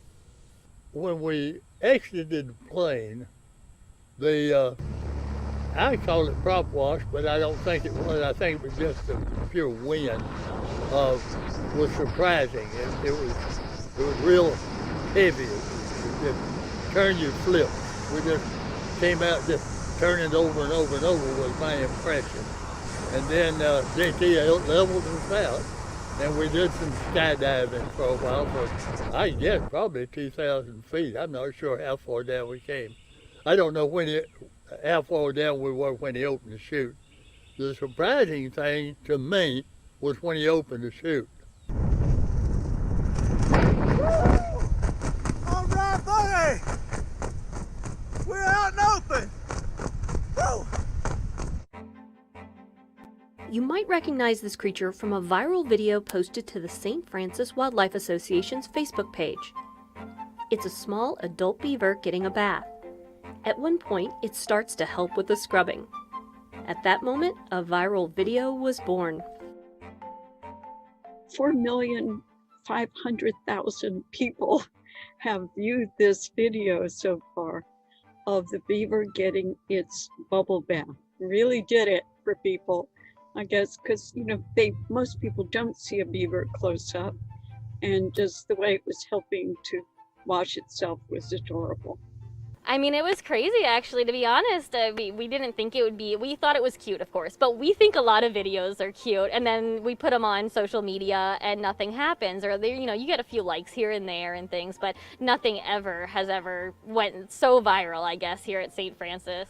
In 2012, we discovered a three-headed pindo palm growing out in front of the WFSU Broadcast Center. Our news department documented the discovery with an online write-up, then named the palm Vincent. Also in Florida, Panama City claimed the world's only four-headed pindo palm. Locals called him Four-Toed Pete. Go figure. The four-headed Panama City pindo went roots up in 2018.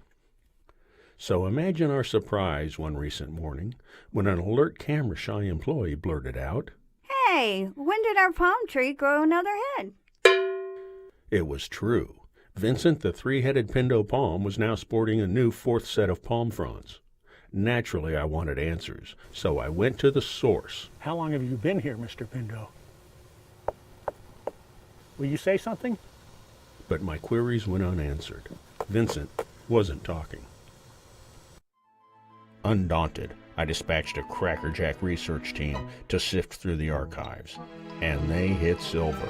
Silver nitrate, that is. Bingo. A photo of young Vincent dating back to 1983. That's him hiding behind the Broadcast Center sign. Furthermore, he appeared to only have one head. We now knew Vincent was at least 41 years old and was originally a monotop. And then I needed to do something else, and so I want to be more at home. I don't want to tour, but I want to use my skills. And I had this vision of having home singing circles. You come, you warm up, you use your body, you sing for an hour or so. Another thing is that the repertoire is very eclectic. Anything goes in my singing circle, as long as I like it. In May 2023, Bo and Tara welcomed new roommate Mundi to her new home, an elephant refuge just north of the Georgia-Florida border. But before the duo of Bo and Tara could become a trio with Mundi, they had to get to know each other with a fence in between them. Bo was standing at the fence and Tara was over there too, and Mundi went over, and for 45 minutes as I sat here, she played. So she would roll around on the ground and get back up and interact with Bo, and then down again, and do the classic African elephant play, which is get on your wrists, plant your face in the ground, kick your feet, run into the tree, come back again, shake your head, flop your ears. That's all play behavior for African elephants. Soon, the elephants didn't need the fence anymore. They spent time with 850 acres of forests, pastures, creeks, and ponds to play and wander.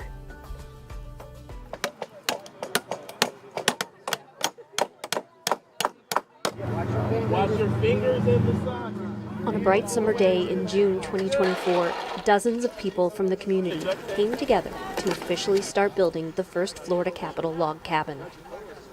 This is a tradition that we have in our community. 100 years ago, our community came together and built the replica of the first Florida Capitol. We did it 50 years ago, and here we are at the bicentennial, and we're doing it again, and we're doing it in style. The original cabin was one of 3 built for the first legislative session held in Tallahassee in November of 1824. When the commissioners picked Tallahassee as the site for the new Capitol, they engaged 2 local planners, and one of them was my 4th great-grandfather, Sheridan McCall, and they were engaged to build it, and I heard about that from my grandmother. 1, 2, 3.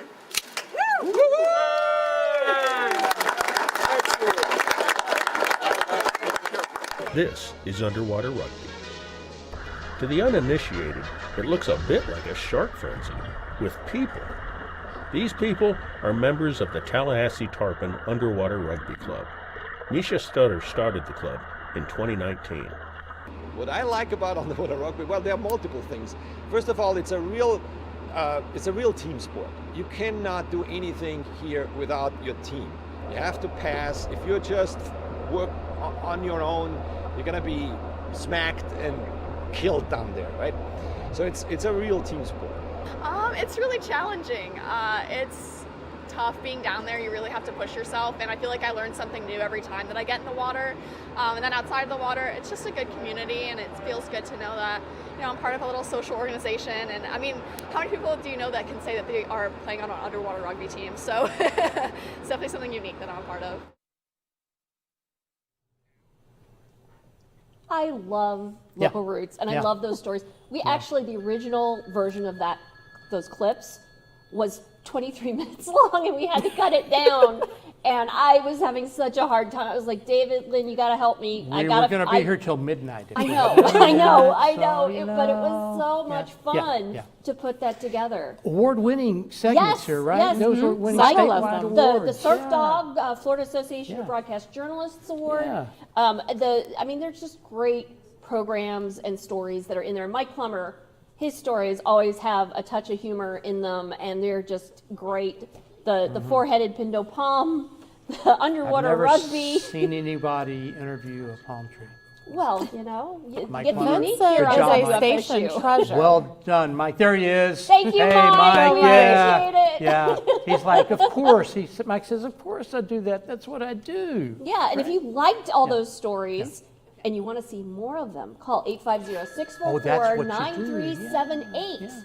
Yep, hearing some phone ringing, but we need more phones ringing. You can also text donate to this number, 850-644-9378, or go online, WFSU.org, and donate there. You can also use the QR code on the screen as well to get there to, you know, do that. You know, a few minutes ago, actually probably a couple of segments ago, we were so excited when we were thanking all of the people who called in. We thanked Jim McDaniel. Jim McDaniel was our former, very beloved chief engineer for many, many years. That pledge had been called in by his wife, Debbie.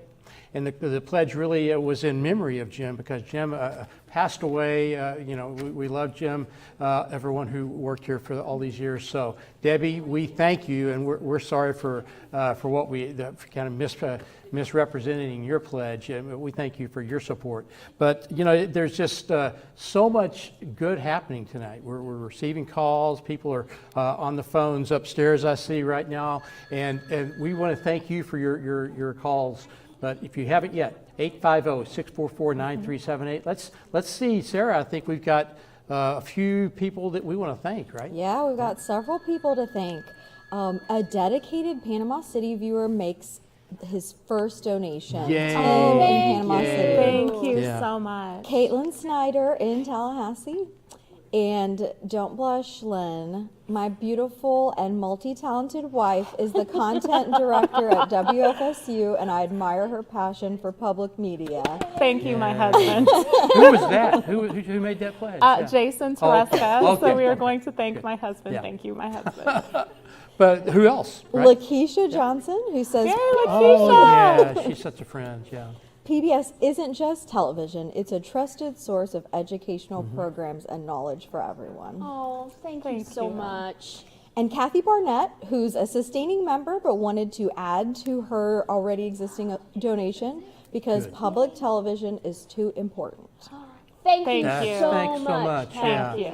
And but I think, Katina's on the phone. So even if all these phones that are upstairs in our studio are busy, you're going to roll over to some more operators. So you can always call the phone number 644-9378. Before we go on to some more stuff, I do want to remind you though, we've got all these great ways to say thank you for supporting us tonight.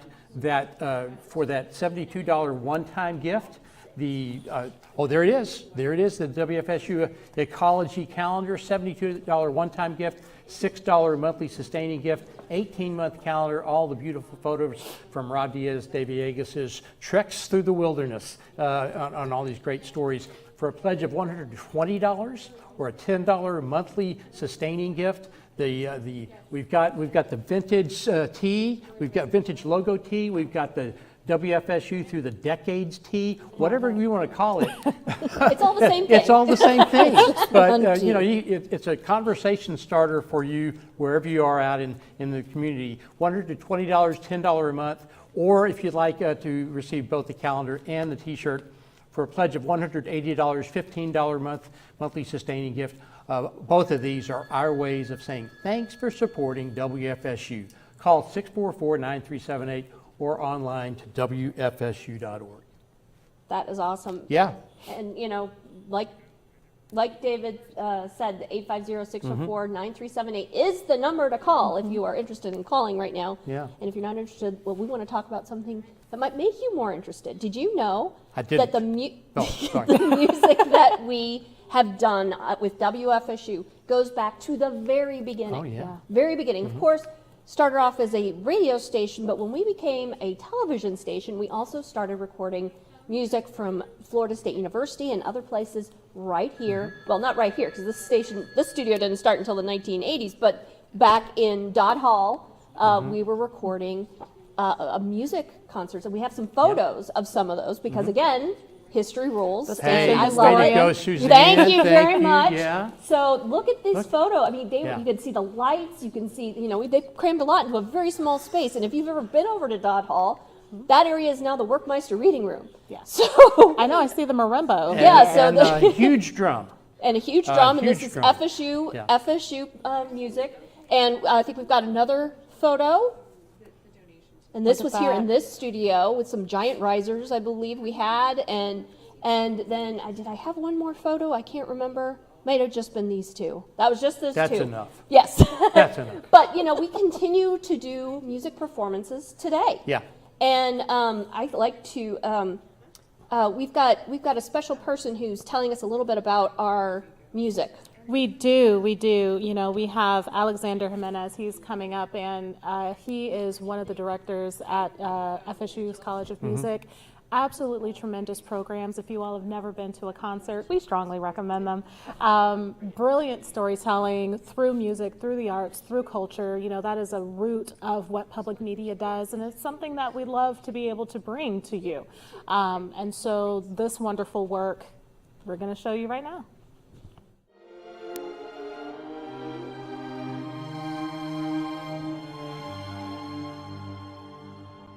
Hello, my name is Alex Jimenez, and I serve as Director of Orchestral Activities and Professor of Conducting at the College of Music at Florida State University. I'm here today to speak a little bit about public media. It's been a part of my life since as long as I can remember. Whether it's the music or the news side, public media has really informed my life in a very real and honest way. As a musician, and especially in my work at Florida State, we're one of the few places where we are in collaboration with WFSU to do our live streams of our concerts. This is a unique partnership, and so public media is part of our community. It's in partnership with our community and so necessary for all of our lives. It is really worth preserving this unique and this really fantastic and valuable resource that we have. We will be poorer if we don't have public media. So thank you for your support.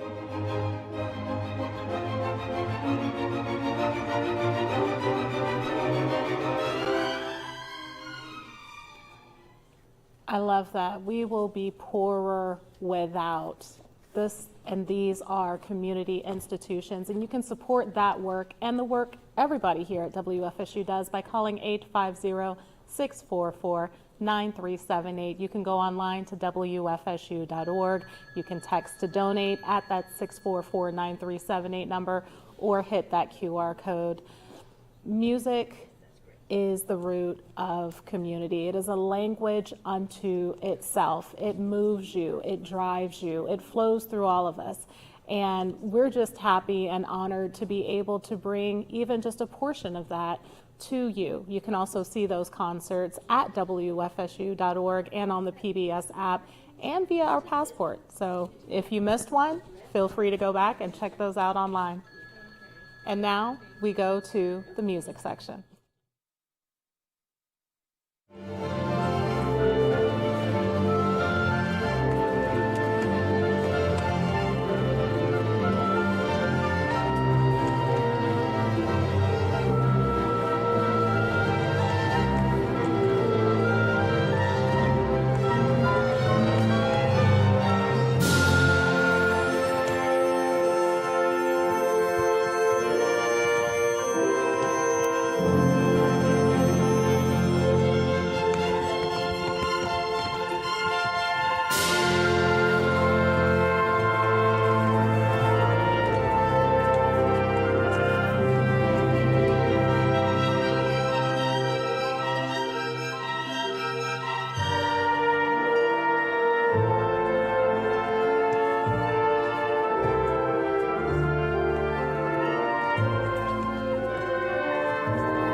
best things always make you cry. From laughing or smiling or being tired. Like the night we went out and I made a mess. You saved me and I can't remember the rest. Summer days sitting in Chicago, where you run, where you go, I'll go any day. Let me know and I'll show up for you.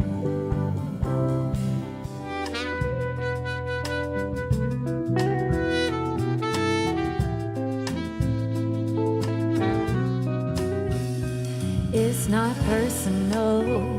Well, maybe it is, 'cause I'm feeling these things when I look at you. It feels so true, but I know it won't last. Got baggage from the past, and I'll be damned if you carry all that pain. I'd rather walk away. It's not anything you do, you've been perfect. And you try to fix and make it work, but you can't mend what's broken. It's so hard to say no, no, no. So maybe I should go, maybe I should go. Oh, wouldn't it be nice, nice, nice, if I could keep this love alive? Yeah, yeah, no, no, no, no.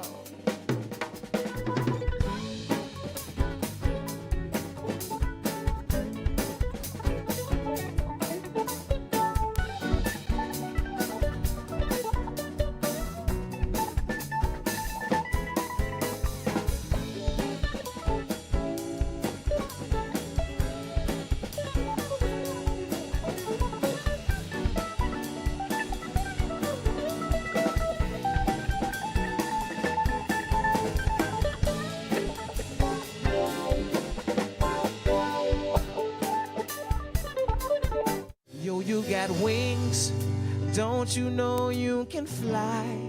The stars are meant to shine. Open your eyes, you belong in the skies. Yo, you got wings, don't you know you can fly? The sun wasn't meant to rise. Open your eyes, you belong in the sky. Sing this with me like this. Whoa, oh, whoa, oh. Whoa, oh, whoa, oh. Whoa, oh, whoa, oh. Hey, Lynn, you may not remember Royce Lovett, but he was on The Voice. He was on The Voice. You remember him from The Voice? Yes, yes. But he was right here in our studio. Local talent. Oh my gosh, yeah, local talent, yeah. Local talent right here in Tallahassee. I know we were dancing along as that music played out. You know, I am a personal fan of the Philharmonia as well. I know you were crying. I did. I Yeah, sniffled up. I've teared up a couple of different but times. It's music. It's music. It feeds the soul. Yeah. It feeds the soul. Yeah. And we are just so fortunate here to have such a wealth of talented people who are here and participating and really kind of weaving themselves into the fabric of Tallahassee. Yeah. And to be able to feature that here at WFSU through our varying programs and even Spotlight. You can check out more of those videos on our YouTube page, by the way, if you want to see more of those. So, But don't check it out yet, because Not we've yet, still not got yet, a little not bit yet. longer to go here. But yeah, we've got all of these videos. Yeah. You can stream them online whenever you want. Of course, if you're a donor and you get to that PBS app and that passport, then we hope that you'll be there. But real quick, before we go on to something that's very, very important to us, let me just remind you, for a $72 one-time gift, this beautiful ecology calendar can be our gift to you, a $6 monthly pledge of support, a sustaining gift. For a $120 one-time gift or a $10 monthly sustaining gift, the T-shirt, the beautiful T-shirt with all of the station logos, or for a $180 gift, $15 a month, sustaining. Both of these can be our gift to you. So just really whatever level of support works right for your budget. We just hope that we can hear from you tonight.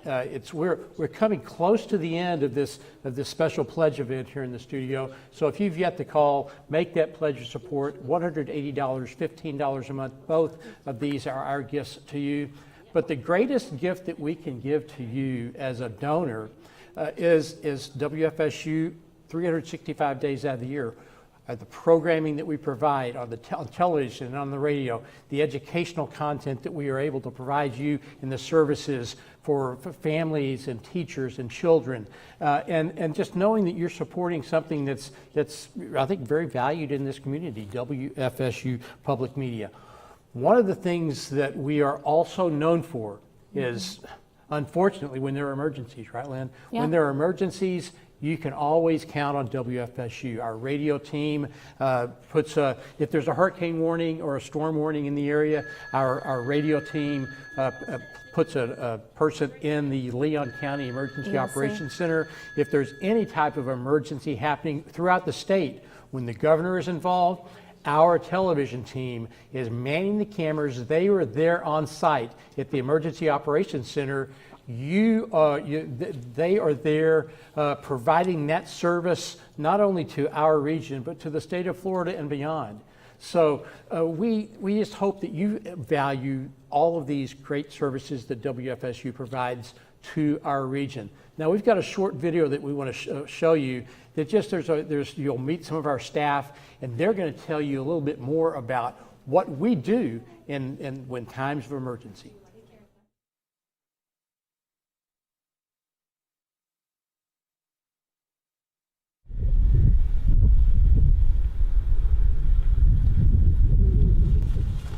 What you're seeing is Callaway's century-old one-room schoolhouse.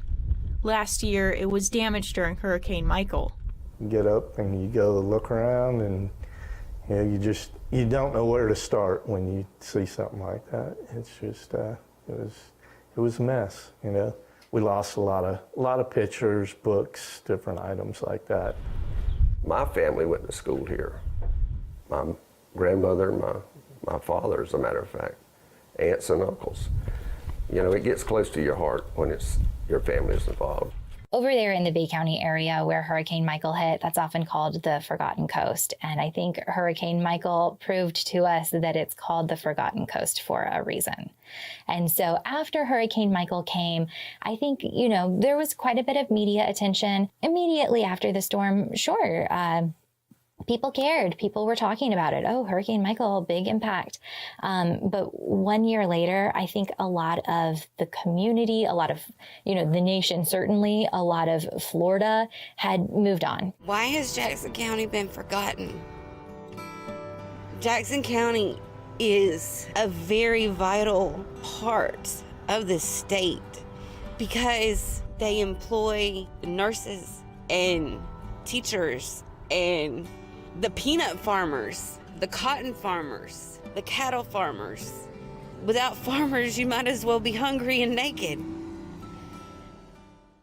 So there were just these huge pieces of recovery that were barely underway a year later.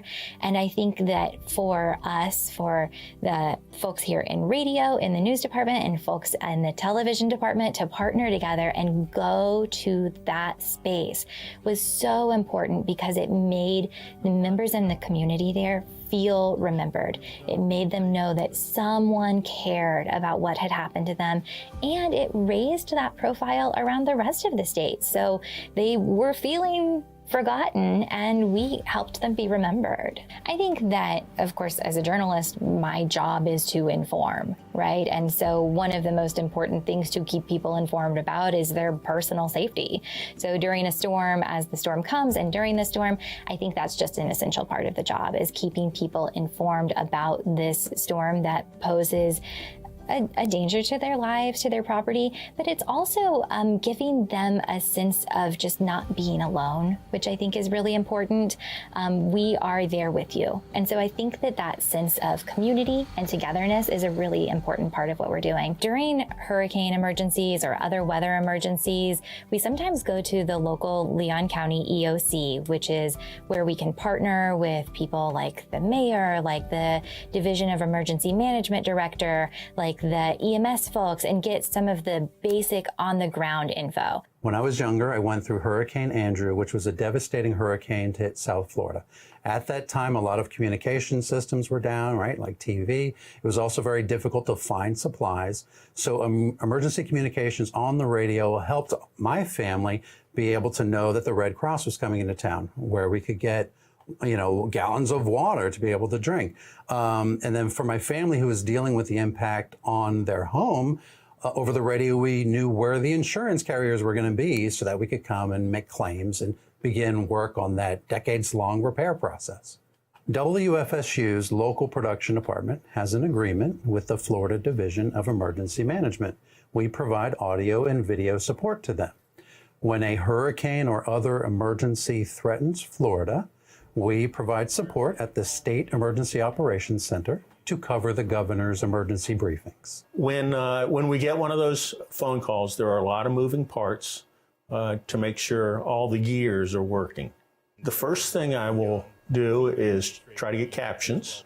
Then I will call the Satellite Operations Center and book time. So we distribute it to the Florida Public Radio Emergency Network, which is NPR radio stations throughout the state of Florida. We also send those communications to the Florida Channel, which airs on public education and government channels throughout the state of Florida. And most importantly, we put it up on satellite so news agencies throughout Florida and beyond can carry that live emergency messaging. I would say that when these things happen, you might just think that this information is just there. I would keep in mind that there's a lot of moving parts, and there's a lot of people that are kind of working together to do this, to get this information out to you.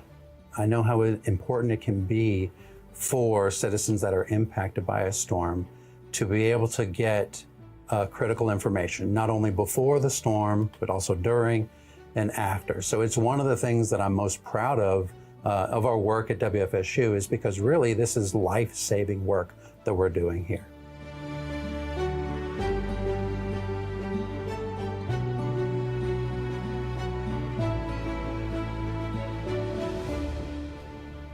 So Lynn, public safety, Yeah. what we do to help keep the community safe, right? During Hurricane Michael, we were on air Yep. for 19 and a half hours, I believe. Yeah. Yes, 19 and a half hours. And we were on for 15 and a half this year during Helene. Yeah, during Helene, and our crew in the state EOC are there. Folks like Paul Dam and Mike Plummer. Yeah. Hey guys in the control room, we're glad there's no emergency. We're glad you could be here with us tonight. And not down at the state EOC. We appreciate it. And we are beginning to really wrap up what has been this great 2-hour event of highlighting all the great things that the WFSU has done throughout the years. And coming up, if you just tuned in, Finding Your First Floridians is coming up in just a few moments. But please call 850-644-9378 or go online to WFSU.org. We've got one more chance to toss it over to Sarah to find out how the phones have been doing before we get to Finding the First Floridians. How's it going, Sarah? Oh, it's going great. Well, I got to give a shout out to my parents. Oh, yeah. Yay. And my niece, Nora. Yay. All the way Nora. from North Yeah. Carolina. Love you guys. Joseph Krause, who said PBS NewsHour is absolutely vital to receive reliable, in-depth coverage of national events. And he's proud to increase his pledge as a stating member. That's Thank great. you. Yay. Linda Andrews in Tallahassee, Nicole Craig, Scott Copeland, who said shout out to Rob for the Angus Golson Nature Park coverage and the excellent piece on Gene Huffman with the tree rings, which was awesome. That was our podcast, Canopy, plugging that. Jackie Harvey, and Jenny Kroger, who appreciates all the work that WFSU does, from research to interviews to production to community outreach. We have a top-notch team doing the important work of keeping the public informed. Could not have said it better myself. Oh, That's great. thank you Thank to you. all of those wonderful people. That is great. And if you might have heard a voice in there you haven't heard over the last 2 hours, that is Rob Diaz de Villegas. He is the ecology producer. You've seen all the stuff that he's Live done. in the flesh, Rob is here. Yes, he's here. It's like Elvis is into the People building. said, we want to say hi to Rob, and there he shows up, and that's what he's doing. So he's actually here because coming up in the next 90 minutes, we're going to be doing Finding the First Floridians. And so he is going to be here talking about the various things that he has been doing. But before we get to that, we want you to call 850-644-9378 and donate to WFSU and help fund the future of this station, the present and the future of this station. We've got several things that we will give you as a thank you gift for when you call in. We've got our WFSU Ecology Calendar, which the pictures are done by Rob. These are amazing photos, and he's going to tell us more about that in a little bit. It's an 18-month calendar, and for $72 or $6 a month as a sustaining member, you can get the calendar as a thank you gift. But most importantly, you'll be helping out WFSU create programs like what Rob does, and like what all of us do day in, day out, year out. We also, at the next level, at a $120 one-time gift or a 10-month sustainer, we've got our vintage / through the decades t-shirt. Iconic. It is iconic. T-shirt. And that is, again, at a $120 or $10 monthly sustaining amount. Or if you want both, the What a deal. iconic t-shirt What a deal. and the calendar, a one-time donation of $180 or a $15 a month sustainer. That will get you both of those things. You did plus the math really well. Thank you. I Thank tried you. really hard. Yeah. WFSU Passport also comes with all of these, so you can watch all of these programs online anytime you want. It's great, plus all the PBS programs as well. It's a wonderful hours and hours and hours and hours and hours, thousands of hours are on that PBS Passport. So it is a great thing to do.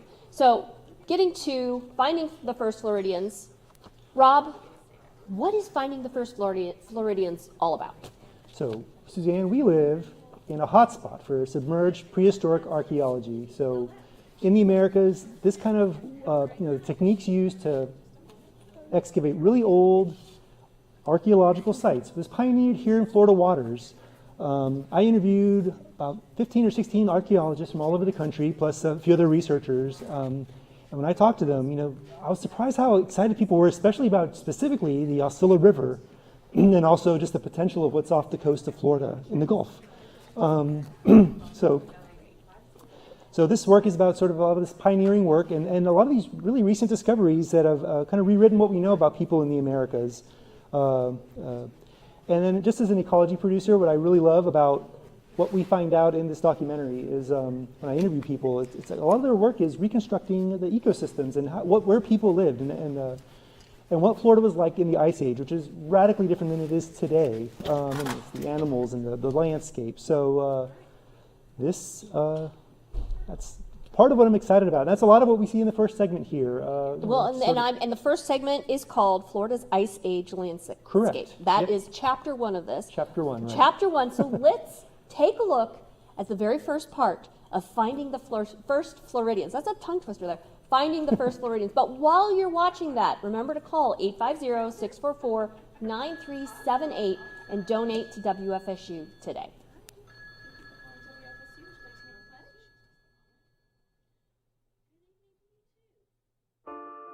Welcome to Old Florida. In recent years, archaeologists have made major prehistoric finds in Florida waters. They're building on a legacy that spans decades, from recreational divers who found fossils and artifacts in Florida rivers to those pioneers who figured out how to adapt techniques used by archaeologists on land to an entirely different work environment. This whole field of submerged pre-contact archaeology and submerged landscape study and reconstruction, it's been great to see how far this field has developed, in the past decade and a half. This is the epicenter of submerged prehistory on the planet. We're definitely in like a renaissance of this work.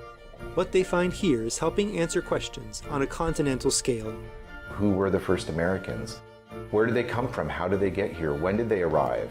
And what were their lives like?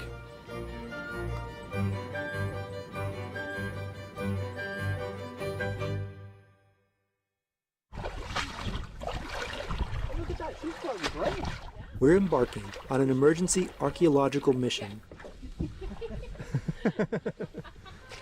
Yeah. We are at the Simpsons Flats Archaeological Site, which is located in Itchitucknee Springs State Park. What are you looking for exactly? So I'm trying to relocate the bones that we found earlier. The site contains in situ remains of a mastodon, and that means it's in place. We have a whole skeleton in place, and it's important to keep it in context. Recently, areas that had previously been capped by a significant amount of sediment are now eroding out at what appears to be a pretty alarming rate. What we're attempting to do is document as much of this now while we can. It's a situation where the river's going to keep flowing, and it's going to keep eroding from this bank. And so we can either try to learn what we can about this site or know that it's going to be gone forever. If the bones fall out of the riverbank, they lose part of the story of that mastodon, specifically whether that mastodon had a run-in with humans. In the 80s, there were Paleo-Indian biface points reported. We've also taken sediment samples from around the mastodon remains and found micro-debitage, so really small bits of stone that were knocked off when somebody was making a tool. Weird. Some steps you barely sink, and then others you really sink. To answer big questions like, were humans here with mastodons? Archaeologists have to be precise and methodical in conditions like this. One of the questions when we get hired was, are you comfortable working in mucky environments? And this is one of those mucky environments. Working in some of these environments can be a challenge, for sure. There's cold, there's currents. You have to be very flexible, but also very aware of your limits. That's part of the thing, right? We always joke on the projects that underwater archaeology is a stupid sport because everything is complicated and hard. But it's worth it because the things we can find out about people in the past, there's literally no other way to do it, right? It's messy, it's frustrating, and sometimes kind of dangerous. But in the last decade or two, underwater archaeologists have been rewriting what we know about people in the Americas. Mastodons went extinct around the terminal Pleistocene, so like 12,000 years ago. So that's pretty big for people being in Florida that long ago. So, and the Paleo-Indian period extends back past currently 14,500 years with Page Ladson, which is our oldest site in Florida so far. Florida's oldest archaeological site is located in an area with unique geology just south of the Osceola River sinks. Basically, the river comes up and down in a series of sinkholes there, and this is all draining from like South Georgia, North Florida. Half-mile rise is the longest stretch of the river that's open like this until it heads out to the Gulf. Page Ladson is a sinkhole that's about 30 feet deep in the middle, and it's like, I don't know, maybe about 150 feet wide. It's a big circular part of the river. Page Ladson is the kind of site archaeologists dream of. It's pre-Clovis. When I went to graduate school, it was the Clovis first model, and Clovis represented the first people that came to the Americas. There'd been this idea that the first peoples arrived in the New World around maybe as long as 14,000 years ago, but really just right at the start of Clovis. And these people made these large lancelet fluted projectile points. And all of them that have been dated date to right around 13,000 years old. Clovis dates fit a timeline where people crossed the land bridge from Asia and passed through an ice-free corridor to enter the Americas. If people were here before Clovis, that way would likely have been blocked by a large sheet of ice. Clovis dates fit, and yet archaeologists started finding sites that were older than Clovis. And this whole paradigm shift is happening of, hey, maybe there's older than Clovis sites that are real. And Mike Waters was talking about how he thought Page-Ladson was maybe one of the most interesting ones of those sites. Page-Ladson was worthy of investigating further because, you know, back in the day when the Clovis first model was really strong, that a lot of sites that had great potential got pretty much sidelined. And there was work that was done by David Webb and Jim Dunbar. Basically, nobody thought anybody could do underwater work, same as on land. Well, they developed ways of doing stuff scientifically, stabilizing and work a site underwater.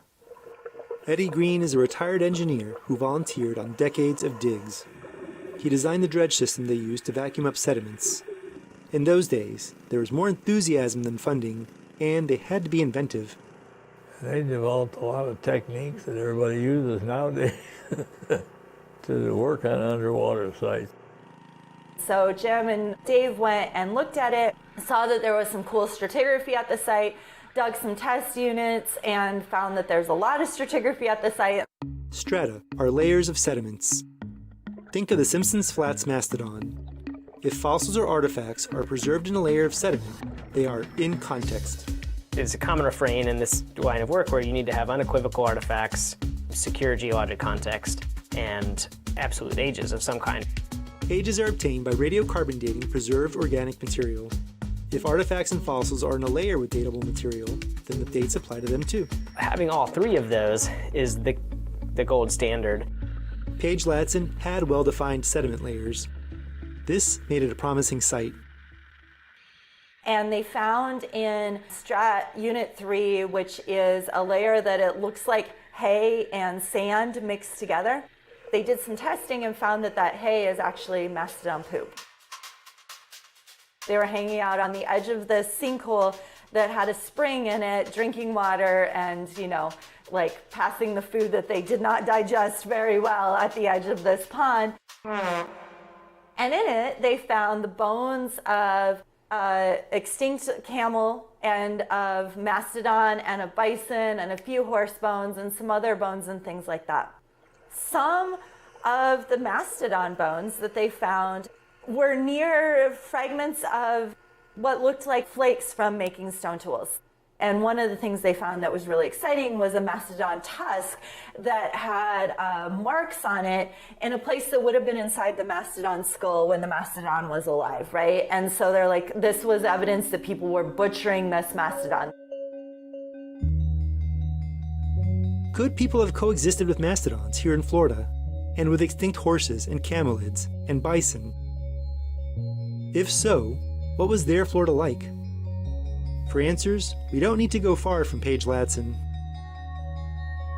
I learned to scuba dive by dropping 30 feet deep into a place called Sloth Hole in the Osceola River, down in the inky black waters that you couldn't see anything, you could only feel on the bottom.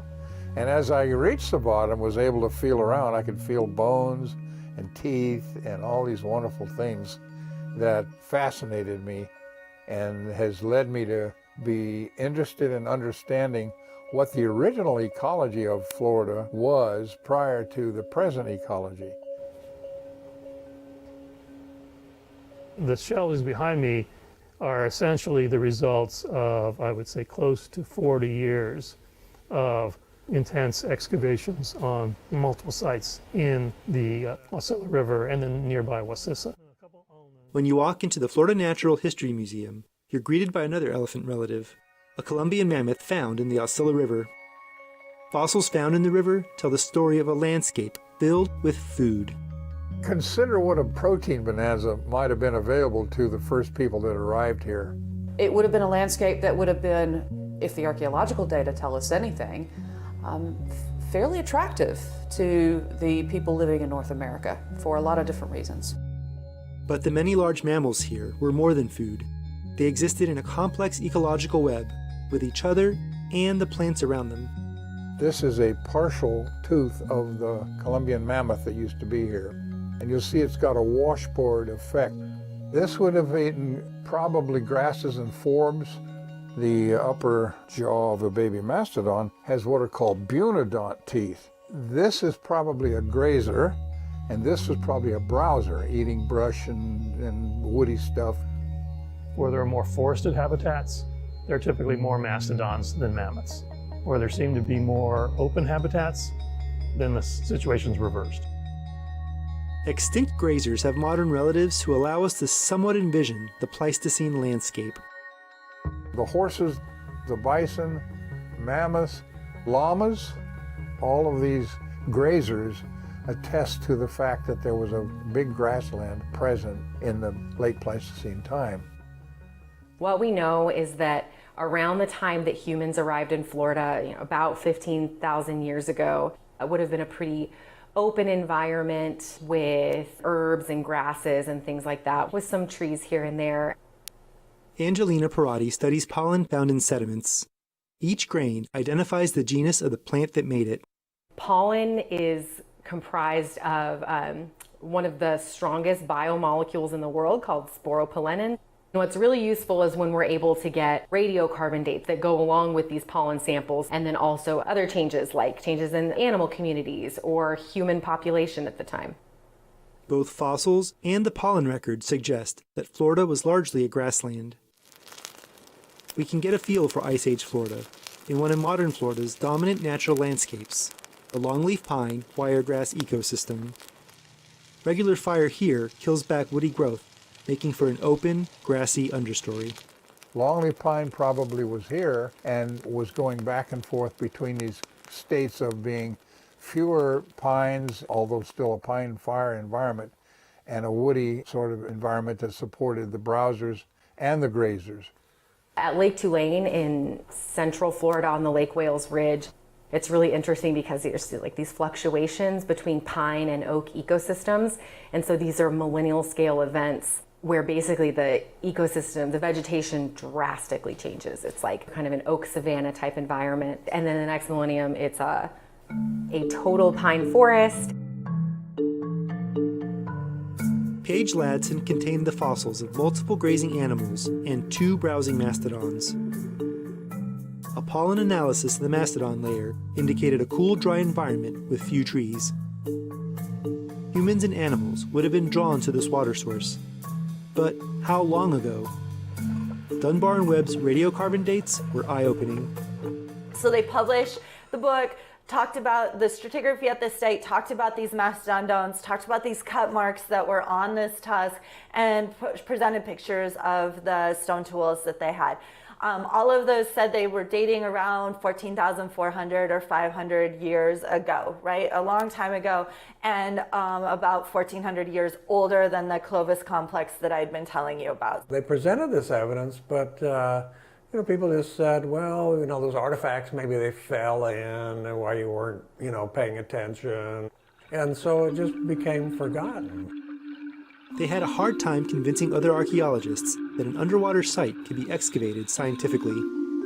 By the early 2000s, work on submerged prehistoric sites stopped until Jessie and her team restarted Page Ladson in 2012. It was a tough year. We got hit by a tropical storm right away. First year was tough because a lot of hurricanes, flooding. We were also working with old equipment that actually dated to the first Page Ladson era. So it was these kind of unreliable engines and pumps and diving systems, and it seemed like something was breaking every day. And so my first thing was figuring out how to clean out a carburetor on a motor that's been sitting for 10 years. They loaned me dredges, same thing, like nothing would start, nothing would run. I lost of my first couple of field seasons, I was 4 weeks each, and I would spend at least a week and a half trying to fix equipment and get it up and running and get holes patched in boats that had been sitting in backyards for 10 years. We Found no archaeological material really that year. A couple of flakes may have come up in the screen, but nothing really came from in situ in context.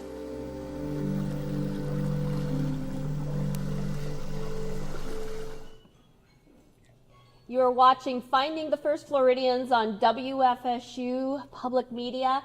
If you are interested in more programs like this, 850-644-9378 to donate to WFSU. This was locally produced by our very own Rob Diaz de Villegas. He's our ecology producer here at WFSU. He made this wonderful video. And Rob, whoever you are, David, Rob, Sarah,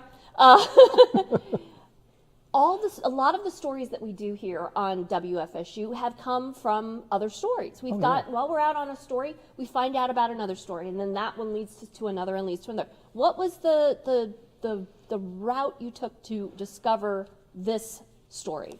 It goes back to some of the first years of the ecology blog when we would do kayaking videos, and especially when I was doing kayaking videos in the Alcilla and Wassissa River, we have the experts that we bring along, and they were pointing out that we passed over these archaeological sites. And then one day, a historian on a shoot, we were on the Alcilla River, said, "Hey, do you want to come along and see an archaeological dig?" I'm like, "Yeah."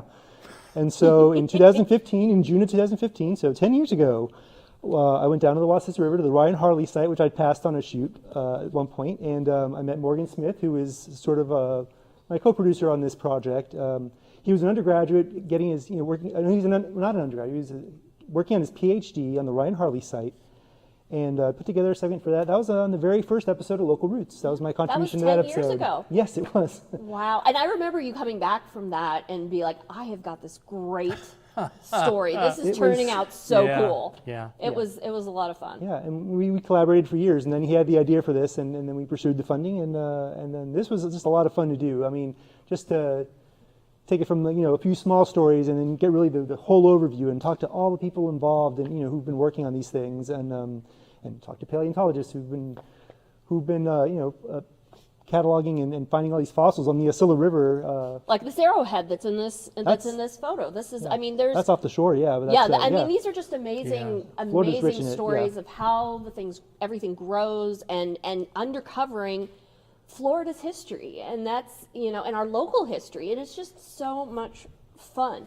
And I love watching stories like that. What about you, David? Well, Rob is our expert on the ecology, but we have other great producers on our staff, Suzanne being one of them, obviously, Mike Plummer. And, there are stories that are out there about our community that are important to tell, and we love being able to tell them. And really, one of the major ways that we're able to do that is because of donor support, our local support from people just like you who enjoy public television, who appreciate WFSU. So if you are enjoying this program, if you appreciate the documentaries, particularly that Rob has done, and you want to see more of them, well, we need to hear from you. Call the number on your screen, 850-644-9378, or go online to WFSU.org. Text donate to the number on the screen, or use that little QR code that is on the screen to make your pledge. However you reach out to us, we hope you'll do it right now. We have some just terrific ways that we can say thanks for supporting us this evening. Now, of course, one of them being that 18-month calendar, July of 2025 through December of 2026. Did I did it right? You got it. I got it right. I got the dates right. But all 18 months. Featuring photography from Rob, all the beautiful images that you'll see, and just our way of saying thanks for supporting us. That $72 one-time gift or a $6 monthly sustaining gift, it's just one way that we can say thank you for supporting WFSU. If you would like, though, the t-shirt that has all of the logos throughout the history of WFSU TV on the back, again, people will notice this, and that will give you a chance to tell them, I got this because I supported my public television station, WFSU. So if your budget can provide a gift of a one-time gift of $120 or a monthly gift of $10, a sustaining gift, that t-shirt can be our gift to you, and you have access to the thousands of hours of PBS national and our local programming on the PBS app through PBS Passport. But if your budget can provide a gift of $180, a one-time gift of $180, or $15 monthly sustaining gift, both of these, the t-shirt and the calendar, are our gifts to you. But again, the greatest gift that we can provide you is returning to you with programming that you value, that you find important, 365 days out of the year. That is what we are here to do for you. We're here to serve the community. We are embedded in this community, a decades-long history of being your PBS station. Let us hear from you right now. 850-644-9378 or online to WFSU.org. I'm going to toss it to Sarah because I know that we've had several more calls of support just since our last break. Yep, we have Serena Lammers, who waited to pledge in honor of you, Rob. Thanks, Serena. And then we have another gift from our staff member Brandy's family, Mr. Mitch Miller, who donated, and two anonymous donors. One of them who donated specifically for the calendar. Ooh, So, all right, there you go. Very cool. It's fun when we can do these kind of Yeah. of thank you gifts, because it really does represent our community. And I've been saying for years, like, we need to do a calendar. We need to do a calendar. And it's because I want a calendar. Well, there you go. I think I know what Suzanne's going to pledge for. I So, right, think yeah. you got that right. I'm going to get that calendar because I want that calendar. And if you want that calendar, please pledge to 850-644-9378. Not just for the calendar, but also because of the wonderful programming and programs and projects that we do here at WFSU throughout the year. Help fund the future of WFSU, the present and the future. And so now we're going to get back to finding the first Floridians. Rob, I've got a question for you. Sure. And I'm going to take a little extra time in this break before we get to it, because I want to know more about the calendar pictures. Yeah. You've got there's one picture in there. I know it's Lynn's favorite, and it is I'm not really sure what it is. Can we put that up of the salamander? Yes. What am I looking at here? It's Right, so you can see it's kind of What is it? transparent kind of globe, and then within it, this is a tiny little baby frosted flatwood salamander. And so this was from a shoot. We went out in the winter. So and by the way, all the photos in the calendar are more or less seasonally appropriate to what you might see at a time of year. So we went in December. So this outer thing is the egg. This is the egg, Uh-huh. and this is the actual salamander in there. And so if you watched, How big is it in real life? Oh, it's like a thumbnail, yeah, right? It's small. It's small. So if you take a look at your thumbnail, that's what Rob was trying to find. This is in the middle macro of the photography. woods. Yeah, well, a biologist found this. Okay. We were out deep in the Apalachicola National Forest outside of Sumatra, around an ephemeral wetland, looking for this. This is in the segment he said this is kind of functionally extinct in the wild. This is not in a lot of wetlands anymore, and so the Apalachicola National Forest is one of the last places where it's hanging on, and so fortunate to find it and be able to photograph it. And you have stories about every single one of these. Whoops. That's me. There you go. Yeah. All right. So it is live. It is Inside WFSU, and sometimes things happen. I thought that was the name of the salamander. Yes, we've named the salamander Rob. Really? It's out there in the forest now. It yes. has my name. It doesn't know it. So we are going to go ahead and go to Chapter 2 of Finding the First Floridians, Rising Seas and Flowing Rivers. Let's take a look.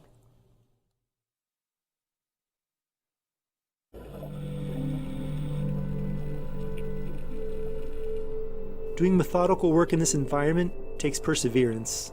This is why I'm a terrestrial archaeologist, and Morgan and Jesse Halligan, they're all like, come dig, come out and get scuba up and go. I'm like, you guys got like water moccasins and gators? They're like, yeah. I'm like, no, I'm good, dog. I'll stick with my land snakes that I can run from.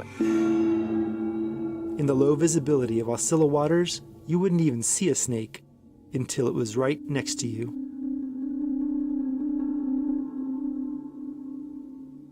Something about the dark water is just really, really gorgeous, really, really pretty. It's actually really nice that you can't see, because you're underwater, you're diving, you have all of this stuff on your back, the scuba tank and everything, you have surface to air hooked up as well. And you're excavating in this 1 by 1 meter square that's directly in front of you. All you need to do is see about 6 inches in front of your face, and that's all you need to focus on. You don't need to see everything else around you. And I really like it because it is so dark, you're not able to get distracted by fish floating around, or maybe there's a manatee in the distance or anything. It's actually some of the best excavation conditions in my opinion, right? I have been doing archaeology since I was 12 years old, so more than 30 years now. So we dig in square holes, 1 by 1 meter, just like our terrestrial counterparts. You can see by the flatness of the riverbank that they've excavated several feet down. When they find something of interest, they bag and label it, noting its location in the stratigraphy. You want to dig slowly, because being slow is being precise, especially underwater. We're never in a rush. And just being down there, only being able to see like 6 inches to a foot in front of you really helps you focus on what's immediately in front of you, allowing you to find these things in situ. It's slow, steady work, with no guarantee of finding an aha artifact. But archaeologists are drawn to the potential of this river and its many sinkholes. The future of submerged prehistory, at least in Florida, probably the entire American Southeast, is still within the Osceola River. But to date, only 3 archaeological sites have been excavated and well reported.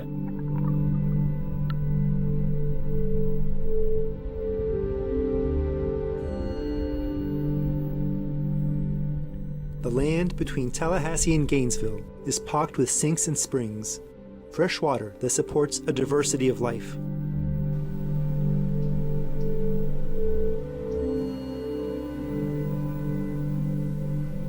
You could see why humans and large mammals would be drawn here. Except, this is not what it looked like when humans first arrived in Florida. So we're standing at the head spring of the Wassissa River, and this spring run goes down to the coast and eventually flows into the Osceola River. And so 15,000 years ago, when the first peoples came to Florida, the climate was a lot different. It was the end of the Pleistocene, the glacial epoch. At the end of the Pleistocene, there was a lot of glacial ice. This transfer of water from the oceans to the land surface resulted in sea level being about 300 feet lower than it is today.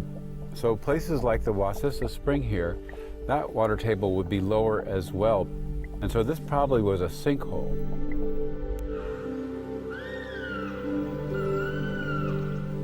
Itchitechny Springs State Park, where we are now, looking at the Simpsons Flats site, we have this mastodon that's kind of eroding out of a bank, but at the time that this mastodon died, it would have been high and dry. Page Lassen is in the Osceola River. It would have been much lower at the time, but again, freshwater source for the megafauna and for the humans. So.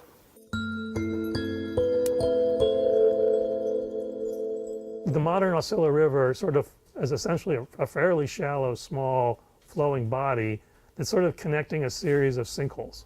You've got these major rivers in Florida that are cutting across like a limestone platform, and in that limestone is a bunch of great rocks to make stone tools.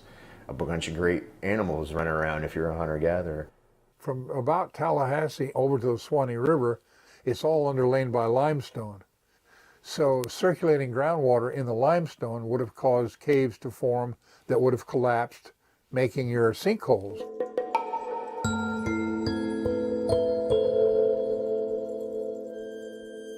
To help us imagine what an Ice Age Oscilla would have looked like, we visit the Oscilla Sinks section of the Florida National Scenic Trail. Here, the river enters the aquifer, appearing in a series of sinkholes before emerging just north of the Page Ladson site. A lot of these mid-channel sinkholes that are now submerged by the flowing river, my research has really been showing that they're collapsed sinkholes, which is exactly what the Oscilla sinks are. Interestingly though, the Oscilla sinks are more recent, and because they're more recent, they've had a lot more water flowing through them. And so we don't really see too much old deposits within the Oscilla sinks themselves. It's really cool to think of them though as a modern environmental analog to what the sites submerged by the Oscilla River actually would have looked like during the late Pleistocene. And we believe that when sea level was lower, water tables were lower, most of those sinkholes still had water in them. Beasts that the people would be hunting would be drawn to the water in the sinkhole. They would come here and it would be a focal point for hunters. when sea level was lower, those rivers that flowed in clays and sands and gravels would have downcut deeply into their beds. And we had places like the Osceola River where there are 10-foot or 15-foot high vertical banks with a creek in the middle of it, and you can run the elephant off into that and just spear it at your luxury. So we are seeing clusters of really old archaeological sites in Florida around these karst sort of formations. It's fun to think about that the same features that attract us to places today hold true, as you rewind the clock through time. And so as we go back a couple thousand years and more thousand years, we keep finding that, freshwater sources are places of human activity. They also happen to provide some great preservation. Florida, we are a state of water. We have the second longest coastline in the contiguous United States. So water is not necessarily the great preserver of organic material, but it's the inorganic layers of sediment that exist below the water that create pretty much an ideal stasis-like condition that can preserve delicate organic materials for thousands and thousands of years. Florida's geology provides an abundance of locations for water and sediments to preserve materials. Historically, we have found sinkholes are an excellent place to preserve fossils, whether they're wet or dry. One of the factors that harms bones are natural acids that form as plant remains decay. As the groundwater passes through humus and decaying leaves and things, it will naturally pick up some of that acid. But being in a sinkhole environment, that limestone just acts as a natural buffer. It's just like you take Tums or an antacid, so they neutralize those acids. And so the geochemistry of sinkholes is really good for preserving fossils. Did more mammoths and mastodons live in Ice Age Florida than the rest of the continent? Were there more people here? Maybe, maybe not. But more bones and artifacts have been preserved here.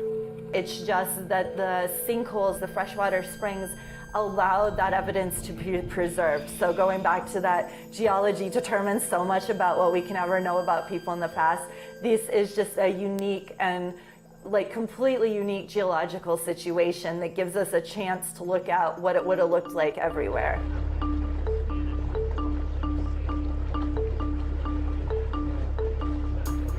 That unique geology extends out into the Gulf of Mexico. And once, so did rivers such as the Osceola and St. Marks.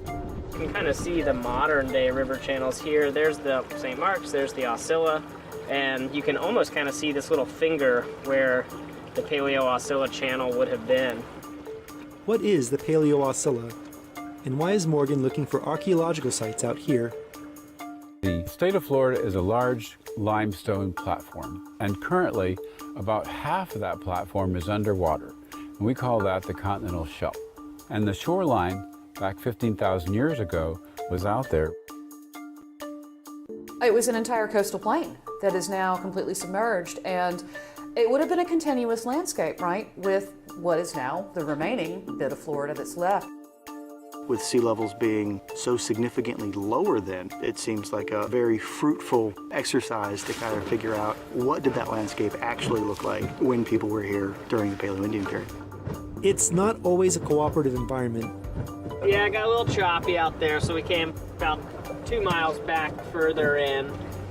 If you have a week, 3 days are automatically gone because of bad weather. So there you're just looking at 2 days of actual work.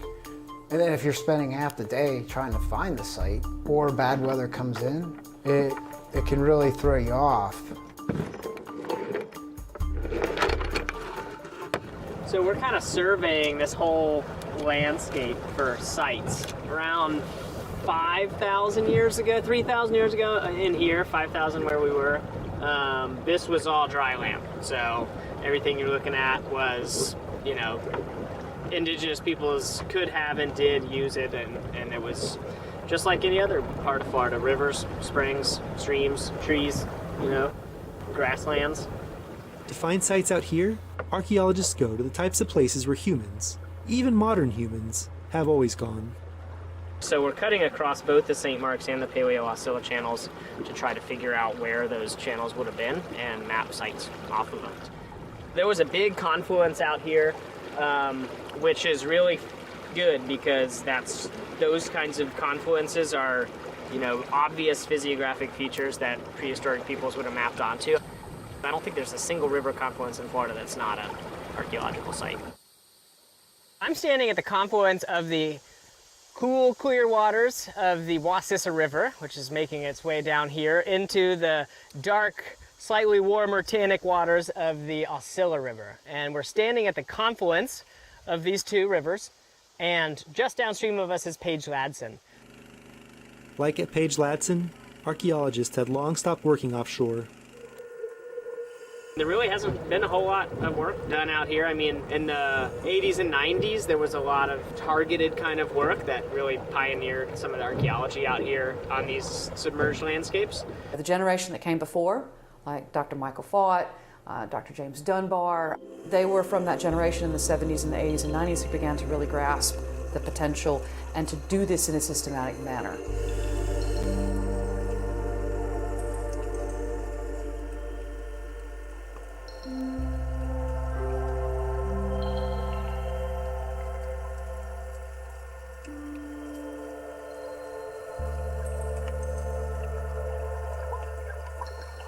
As I learned that sea levels came up and the continental shelves were exposed, I became enthusiastic about finding sites on the continental shelf.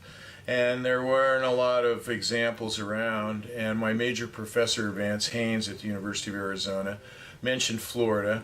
I had done a study in geology about where's a good place to go where the sediments are not covering the old topography, where the ocean might be gentler, and where there were a lot of Paleo Indians. In Florida, it was a clear, no-brainer. So in 1986, I flew out on my own nickel and met Jim Dunbar, who's a famous archaeologist here in Florida. And we went out offshore for 3 days in little boats, a couple of little boats, and we found 3 quarry sites and Paleo Channel out on the offshore. So immediately there was success. Offshore work is starting again. But first, archaeologists have to relocate the sites. It's very typical, surprisingly, even today, to go out in the Gulf of Mexico on a small boat with a decent GPS unit and still have a hard time relocating a known archaeological site.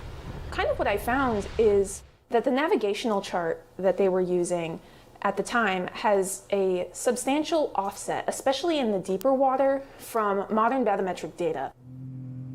Maya Welch's undergraduate honors project was to correct the offset in the charts. Working with Michael Fott, Maya was able to help Morgan's team find the old sites. The hardest to find were the smallest sites.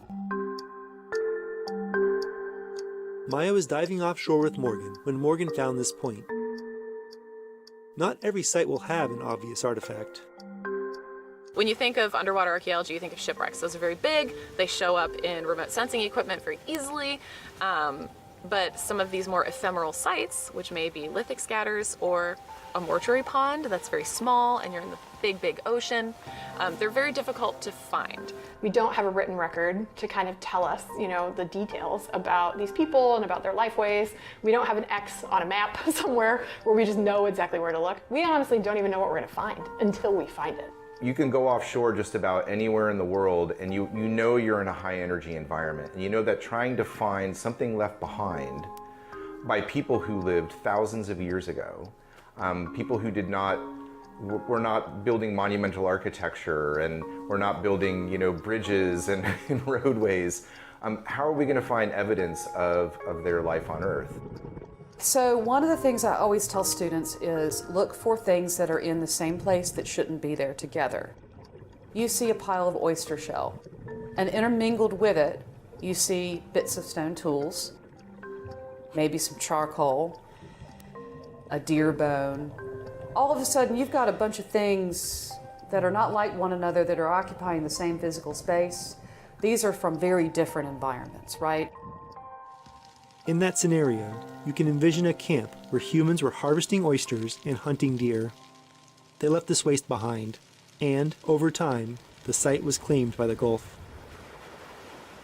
The last glacial maximum was about 20,000 years ago. So when people moved here, the glaciers were receding. They were melting and flowing into the sea. So people that lived on the coastal plain of Florida were probably experiencing sea level rise at a pretty rapid rate. So anybody that lived at the coast would be rapidly moving inward over their lifespan. Those environments would not have been entirely stable. Archaeologists have to find signs of people who lived on a coast that was always on the move. So we're very curious about where the coastline was at a given point in time.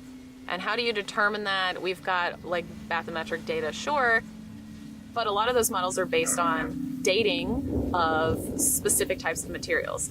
Knowing the taxa of shellfish is important because it can tell you whether or not the shellfish were in a marshy region or if they were closer to the sea. So if you've got oysters appearing at sites, that's going to let you know that water is becoming brackish. You can look at mangroves, which can also be in more brackish areas, like in those intermediate zones. Oysters and mangroves grow right along the coast. So, if you find fossil mangroves or oysters at a site offshore and radiocarbon date them, you can find out when that location was the coast. Oysters thrive in a mix of fresh and salt water, usually in or near the mouths of rivers. The river system likely started flowing around 5,000 to 4,000 years ago.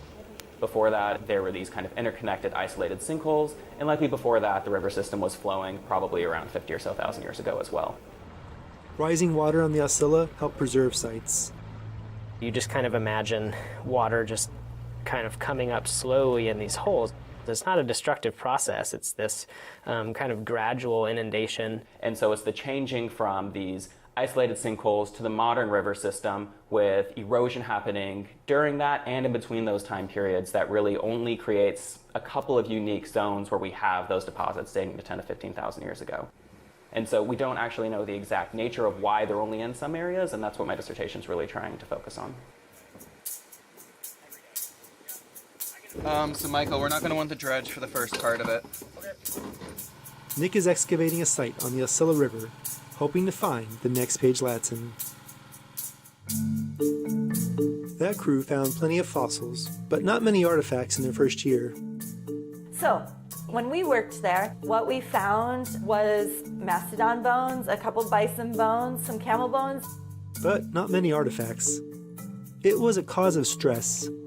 Like, oh my God, I'm never gonna finish. I'm not gonna have a dissertation. Mike's gonna be super disappointed with me.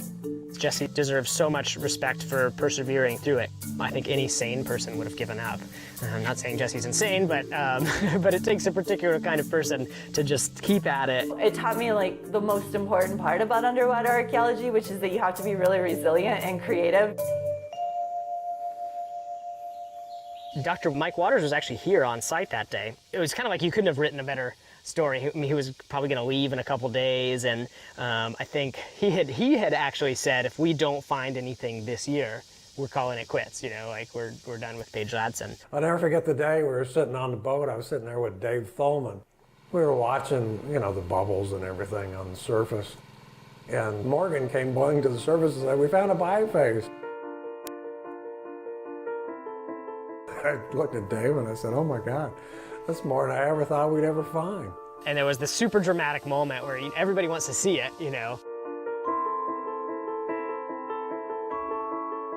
We found an unambiguous stone knife that really demonstrated, hey, this is really here in this stratigraphy. We were able to gather tons and tons of material to radiocarbon date. And I said, well, pretend the biface is the nucleus of an atom and collect samples from all around it for radiocarbon dating so that, we're ironclad. It was overkill on the dating, but it had to be done to demonstrate that that material was definitely in situ. So it was able to really kind of nail down that these earlier investigations at the site had been correct on the ages of the stratigraphy and that there were cultural materials in that stratigraphy that they had reported, right? We got interviewed by the New York Times and the Chicago Tribune and these really old school kind of fancy papers, and there was an article in National Geographic, and it was really exciting because it got people really excited about archaeology and what the possibilities were, and it made people who didn't ever think about what was going on in the end of the last ice age in the Americas, all of a sudden they have a chance to encounter, hey, what, there were people here 14,000 years ago? It sparks the imagination. Humans coexisted with mammoths and mastodons for 1,000 years at least. And, over generations, they would watch Florida transform. 850-644-9378. That is the number to call. You've been watching Finding the First Floridians, and we are here asking you to help fund the present and the future of WFSU Public Media. This has been a great program so far. Rob, you have done an amazing job with this program. Thank you. Yeah. What do you think, David? I think it's, it's just indicative of the quality work that Rob does all the time. And I can't wait we've got not only the last segment of this program, but we've got Secrets of the Sea coming up at 11:30. So, which is another program that Rob did. Yeah, so, this great documentary work that we do all the time. Rob, Suzanne, Mike, our producers here, we're just always so proud of the team here at WFSU, and we're proud of you for your support, your belief in what we do, and the belief that what we are providing to you is of value to this community. We believe it is. 365 days out of the year, we bring you PBS programming. We bring you the local content that your donor support allows us to bring you. So we thank you for that. We got a lot of folks that we've been thanking all throughout the evening. But I do want to remind you, if you've yet to make that phone call, now you can do it. Our operators are there still waiting to take your call at 850-644-9378. Great ways that we can say thank you, one of them being the ecology calendar, the 18-month ecology calendar that features all of the photos made by Rob. Yeah, you're doing a great job of Vanna White. I don't know who Rob is, but he's Pat Sajak. Okay, but that ecology calendar, that 18-month calendar, takes you through the rest of this year and all of 2026 for a $72 one-time gift or a $6 monthly sustaining gift. This is our way of saying thanks for supporting your public television station, WFSU. But if your budget can provide a gift of a little larger amount for a $120 one-time gift or a $10 monthly sustaining gift, this WFSU Through the Decades vintage t-shirt with all of the station logos from the 1960s through the present day is on the front, and all the old logos of the WFSU on the back. Channel 11, as we were known, WFSU Public Media we're known as now.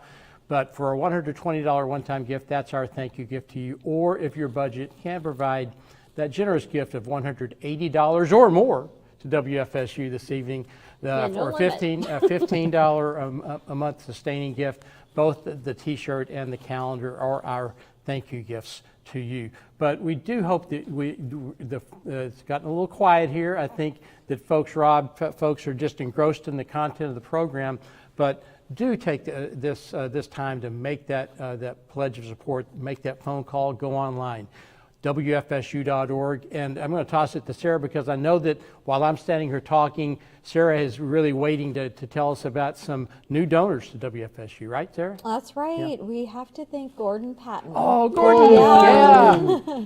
Who became a sustaining member. He retired today. Yes, so today was his last day. Now it's time for me to give back. After 25 plus 30 plus years that Gordon was an engineer here. So thank you, Gordon. We miss you already, but thanks for your support. And Paul, who's in our control room now, he decided to give a gift, and he said he's lucky to work with all of us. We're lucky to work with you. I want to know how Paul is doing that. He's sitting there behind the switcher. There he is. Yeah, well, hi, Paul. You're a magic man. Thank you, Paul. Yeah, there you go. Good for you. Yeah, good for you. Yeah. And then we've got Gene Huffman, who wanted to shout out Rob's programs. And I know you've done some work with her. Thanks, Jean. Yeah. Yep. And I'll let you thank this last special one who Marcia called all the way from McFarland. Massachusetts. Yeah, Marcia McFarland, my mother-in-law. So Amy Diaz de Villegas, who produces music. She, we saw her segment earlier tonight. Yeah. That's her mom, and my mom actually pledged earlier today too. She sent me a text. So Vivian Diaz de Villegas. So thanks to our moms. We all have to thank our moms. Yeah, for a lot of things. Yeah. Yes.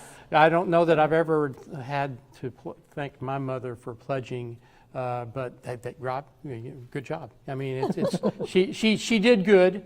You've done good, so congrats for that. Well, we really are kind of a family around here, and like Rob's wife works here, and it's we just. My kids were in that segment I did for yes, College your lot. adventure buddies. Yeah. They're it's so just fun. it is Yeah. it's been a blast. We watch everybody's kids grow up, and Paul's daughter is here tonight too, and it's just been a lot of fun. Hi, Violet. Let's get back to talking about some of the calendar pictures. Because the calendar pictures. Rob has stories about every single picture Yeah. he took. And this next one, the bees. Oh, good. I like this one. There's another one that scares me every time I see it. Although you'd think that a flower full of bees is a scary thing, but really it's quite gorgeous. What's the story behind this? So this is a prickly pear flower. Do you know what prickly pear is? I have no knowledge about prickly pear pears. is a small cactus. It grows in dry areas. It grows a lot of times in behind sand dunes. But this is in the Munson Sandhills region of the Apalachicola National Forest. And so this bee, a researcher actually sent me to go find this bee. Which bee? These two bees here. This doesn't even have a common name. It's called Melissodes mitchellii. It's a type of longhorn bee. Gesundheit. Right. And I photograph bees a lot and upload them to iNaturalist, and our forests around here are full of these rare bees, and I keep finding them out there. And so are all of these the same bee? No, this and this these are smaller, probably sweat bees. Okay. This might be actually Delta scarab beetle. Have you ever been stung by a bee when you're out doing these? Yeah, so we had a story on the American bumblebee. So the American bumblebee is federally listed as vulnerable. So someone in our community had a bunch of them nest in a purple martin nesting gourd, those white gourds.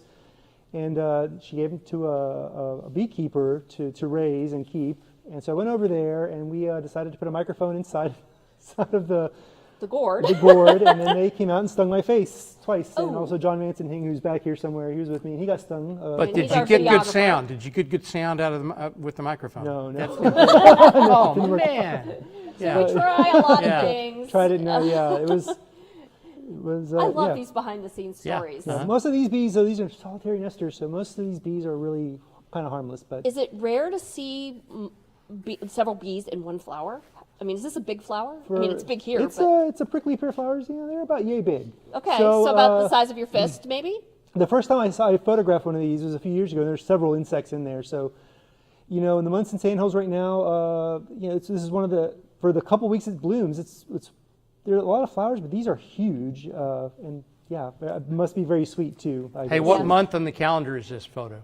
This would be. I shot this in May, so this is probably May. Yeah. So next May. It was just a couple. Actually, I shot this only a few weeks ago. Here's an interesting thing. In that calendar, underneath each of the photos, there's details about each of the photos and what it is and where it was taken and.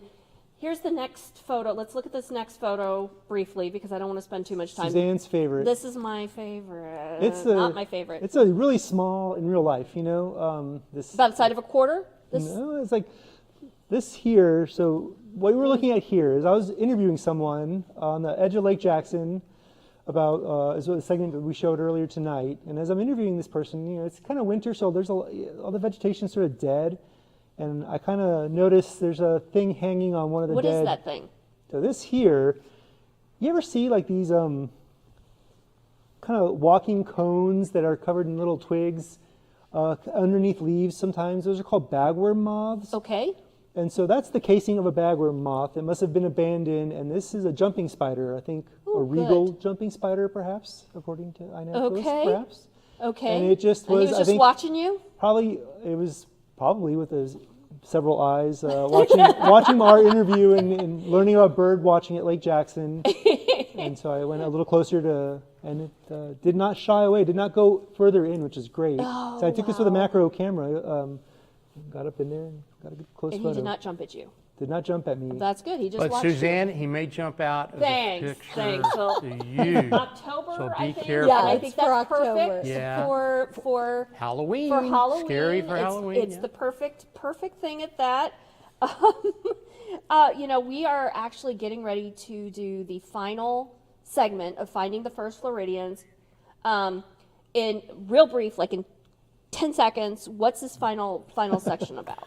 This final section is the Ice Age's end, kind of crazily, and just how people, or how it ended, and the craziness of it, and sort of how people coped.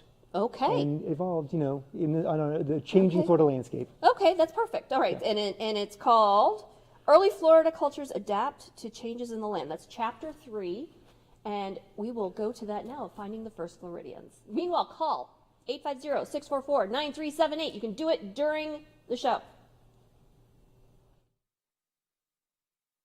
We know so much more than we used to about the world of the first Floridians, and yet we know almost nothing about who they were. So these are the kind of things that we're interested in, or at least I am. What people were doing, how they related to these landscapes, and how people interacted with one another, and to what extent.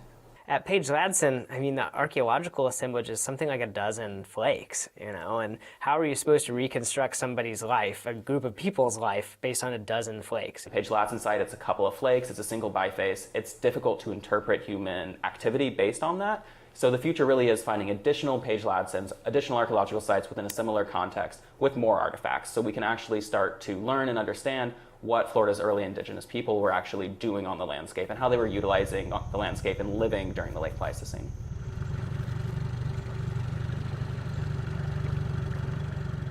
A couple of years after finding the knife at Page Ladson, Morgan started work on the Ryan Harley site, just upstream on the Wassissa River. So this is kind of funny to think about, but imagine 9 years ago, a flat, swampy area, lots of engine noise, dogs barking, people talking, artifacts being processed, a big blue tarp over this area with a bunch of waterlogged archaeologists whose feet never dried for 2 months while they were out here. And this was our camp. This is how we excavated Ryan Harley. Ryan Harley was first excavated in the 1990s after Ryan and Harley Means found Swanee projectile points in the river channel. Back in '99, we did, I guess you could call it sort of salvage archaeology work. The site was eroding, and Harley and I happened to be there, and both of us were diving, and we went right up and sniffed out exactly where the stuff was coming from. After Morgan excavated the site in 2015, he shared his finds at the Florida Geological Survey. He's got over 1,000 things. Everything here is from in situ, which is an archaeologist's dream, to do that and be able to piece back what you can of the site. He's going to make the next major contribution to Swanee Point technology in Florida, which will be interesting to read. It's easy to think of projectile points almost as marker fossils, especially when we have solid dates on them at well-dated archaeological sites. However, the issue in Florida and a large part of the Southeast is a lot of these late Pleistocene, early Holocene projectile points, we know they exist. You have your Swanee, Simpson, and Clovis projectile points, but none of them are really well-dated whatsoever in the entire Southeast. Clovis points are found throughout the continent, but Swanee and Simpson points are only found in and around Florida. Because they're local, it's likely they came after Clovis. And it kind of looks like these Clovis ancestors are settling into certain geographic areas and kind of marking out territory that they're adapted to and that they reside within. These people adapted to Florida and places like the Wassissa, but not the Wassissa we know today. The modern Wassissa River, as we see it here today, was not flowing like this when the Swanee people lived here. So this would have been instead a vast sand sheet similar to a coppice, shrubby, small elevation dune field. And it looks like the Swanee people camped on the backside of one of these dunes And nearby, there's a deep depression that might have been a water hole or a small ephemeral pond. These people are on a vast open landscape without reliable water, moving up and down these drainages, trying to find food, trying to find water, trying to find shelter in a time when there's not as many resources available as there are today. The tools they made helped them survive in this environment. Swanee people had a flexible, adaptive toolkit strategy, which we kind of expect from their ancestors that were very mobile. So they had things like adzes, woodworking implements, tools that were probably also used to work bone, hide-working instruments like scrapers, which tells us that Swanee people are still overall uncertain about what they're going to face, because if you have a flexible toolkit, it's probably because you're not really sure of what the next month or 3 months or year look like for you. Not all sites have projectile points or stone tools, but they may still have something to tell us about the people who had been there. The archaeological site I've been working on for my dissertation, the Ladybug site, we actually haven't found any projectile points in situ. The only artifacts we found in situ are these chert flakes that range in size from about this big to about this big. Now, these indicate people are on the landscape because it's the debris that they're leaving behind while they're making these stone tools. So we know people were on the landscape making stone tools even without having those stone tools themselves. So if you think about the early Paleo-Indian period, we know that they made stone tools, and we know that they followed reliable water sources and maybe also big game around the landscape. But honestly, other than that, we don't really have a lot of information on them. These people were tied to the land, and they had relationships, and they had kids, and they had ideas of religion and cosmology, and we can't really get to any of that. We have these big questions we want to answer to, again, understand our shared human past. And we have many different lines of evidence we can use. And I really want to emphasize, it's not one single line of evidence that we look for. They always say, extraordinary claims require extraordinary evidence, right? To paraphrase Carl Sagan. Many lines of evidence are environmental. We've already learned about the paleo environment from herbivore fossils, pollen, and sea level. Sea level is tied to climate. And just over 12,000 years ago, a major climate event would have rocked the environment. In the Younger Dryas, of course, there's this huge climate disturbance, and the ecosystems drastically change. The climate is overall warming and warming and warming, and then within the period of a couple generations, things go back to really cold, really windy, really arid. If you look at the onset of the Younger Dryas, that probably happened over a few generations. And they were probably, if you got people who are reacting to what the environment gives them for their foodway, well, any kind of change in that, any perturbance in that in some way, like they're going to have to adjust, and that's going to be reflected in the archaeological record. Animals die, plants die, ecosystems shift, sea level rises very quickly during punctuated points, and the Swanee people lived during all of this. Not only did animals die, they went extinct. What we've discovered recently is that there are fungal spores that can tell us a whole bunch of information about the environment also. And so one of the most interesting ones, in my opinion, are Coprophilus fungal spores. These fungal spores are primarily associated with large herbivore dung.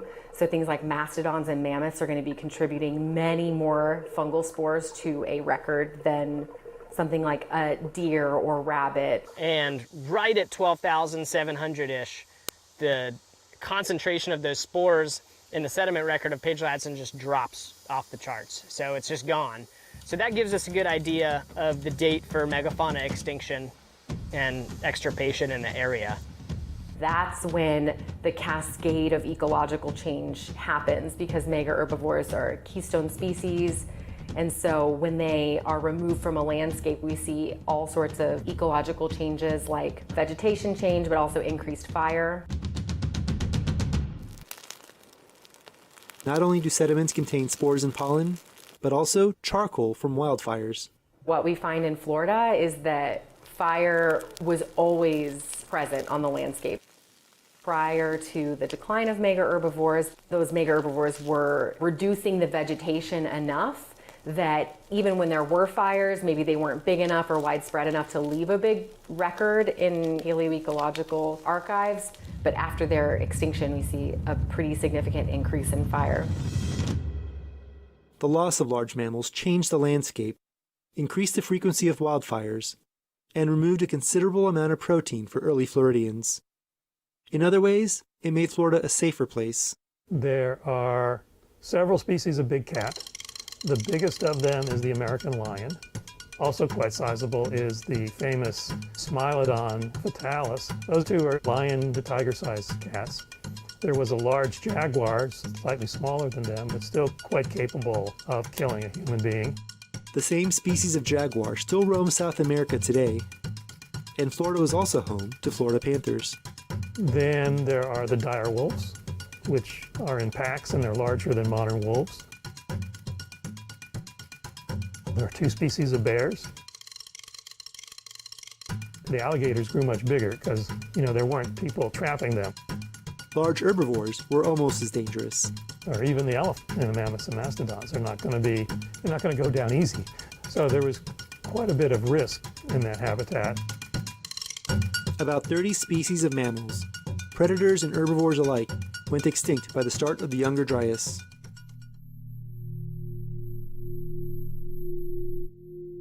Early Floridians settled into a place that was in a constant state of flux.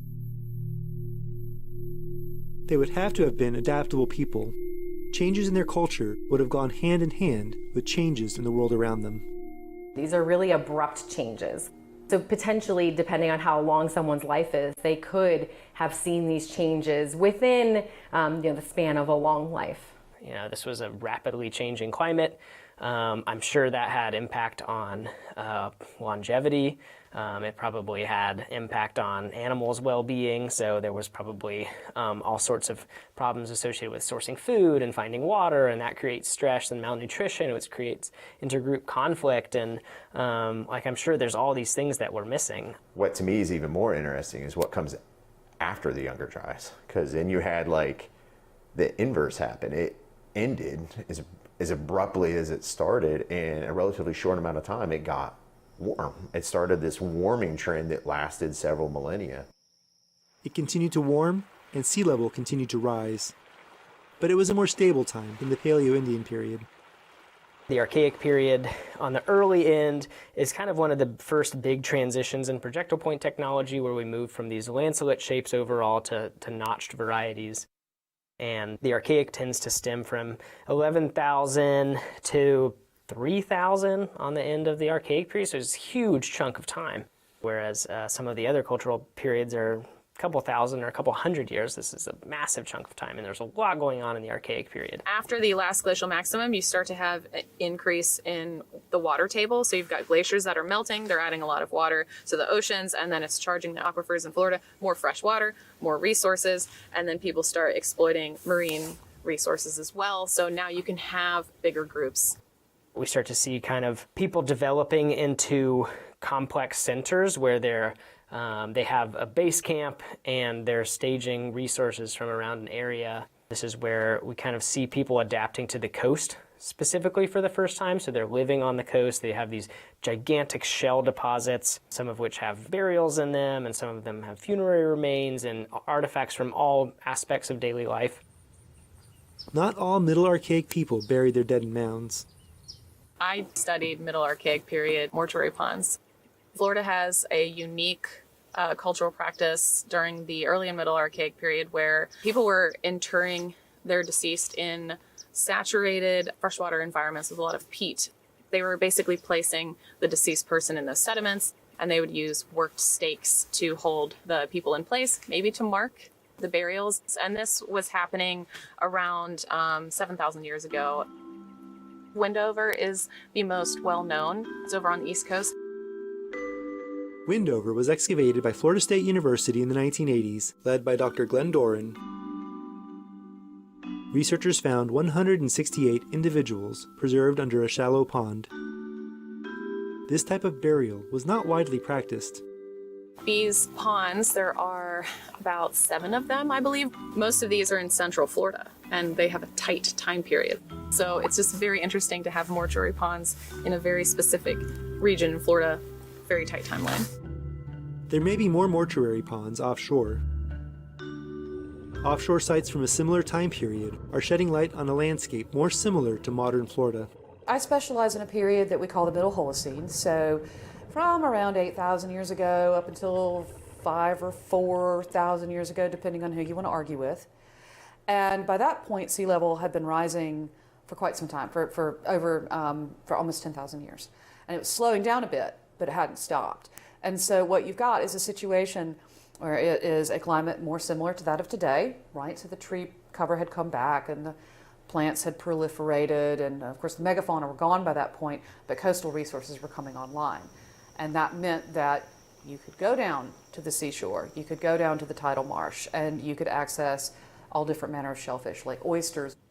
Middle Holocene people harvested oysters from a coastline that was on the move. So there's some things that we know that we didn't know 50 years ago. One of them is that people were harvesting shellfish in great quantities at a time when the sea level was not stable. Okay, so that throws out the window the idea that people didn't bother to use the coastline until it was stable. If we know that we've got coastal resource usage during the Middle Holocene, then that suggests to us that we perhaps want to follow the old coastline seaward, continue further back in time, sort of in a leapfrog fashion, right? From Ecofina Channel site out to a site called Ray Hole Springs. It's approximately 20 miles maybe. And Ray Hole Springs had oyster deposits that weren't closely examined.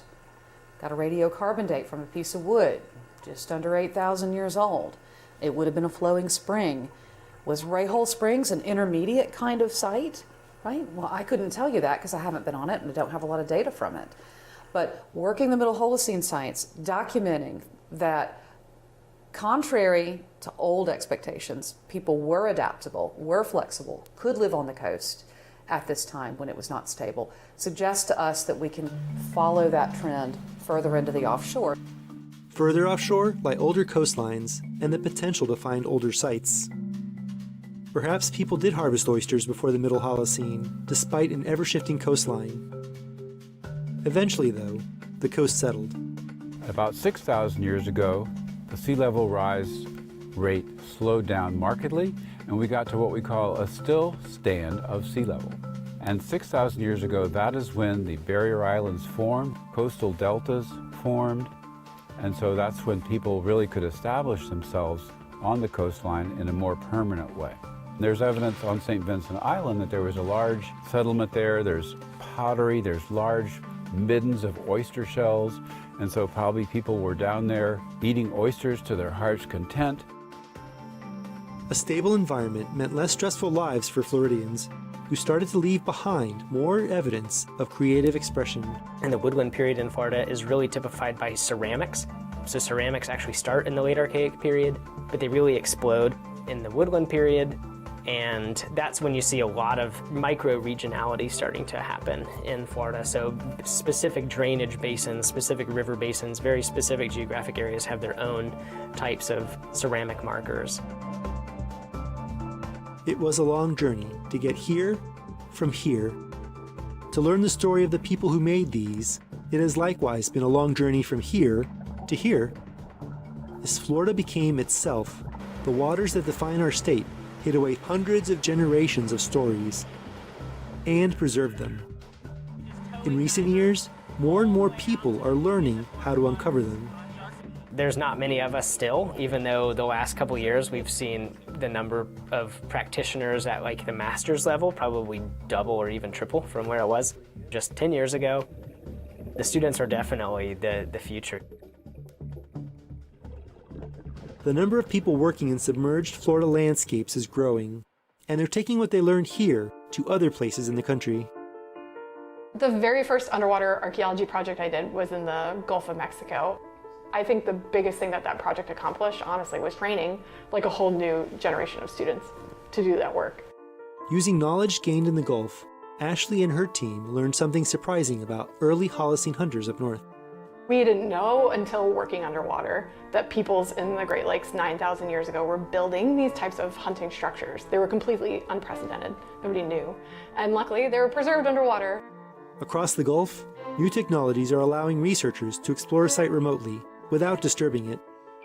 There's really also, I think, a fantastic opportunity to bring new technologies, emerging technologies that allow us to document the world in ways that we really hadn't considered before, and to really think about ways of how to best visualize those data, how to share those data, how to maybe extract measurements, or to better characterize using different digital tools.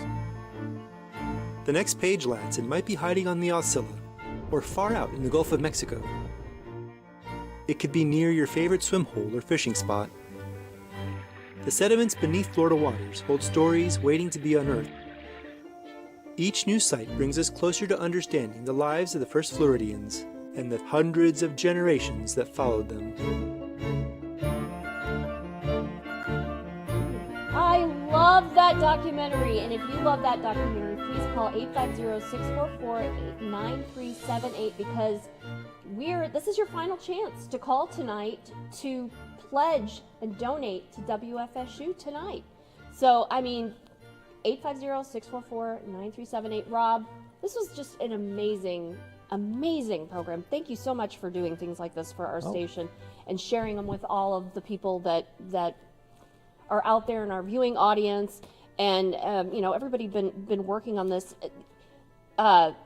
It's fun to watch this because you keep seeing people. You're like, oh, I remember that person, and your kids were in this last one of the shots as well. And your adventure buddies on a lot of these projects. There's a couple of our longtime collaborators on here, Bruce Means and Jeff Chanton, who've been in a lot of segments, and Jeff has been in a lot of our grant projects too. And Morgan, like you said, Morgan you've been working. Smith is a longtime collaborator. Yep. And it's so much fun on how all these work together. And then coming up in a little bit, we're going to be having another Rob Diaz de Villegas produced documentary. I was producing at the same time, actually. It was Secrets of the Sea. Yeah, that's right. You were doing both of them at the same time, and I don't know how you kept them all straight.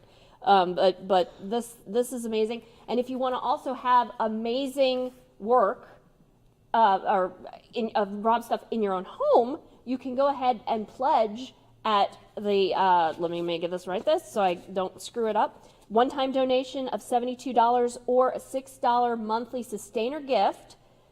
You can get the WFSU Ecology Calendar with all these wonderful photos that Rob has taken, and each one has a little caption underneath it telling you about what it is and where he took these photos. Rob, I've been saying we need to do a calendar forever, and I'm so glad we did this because these are just amazing photos.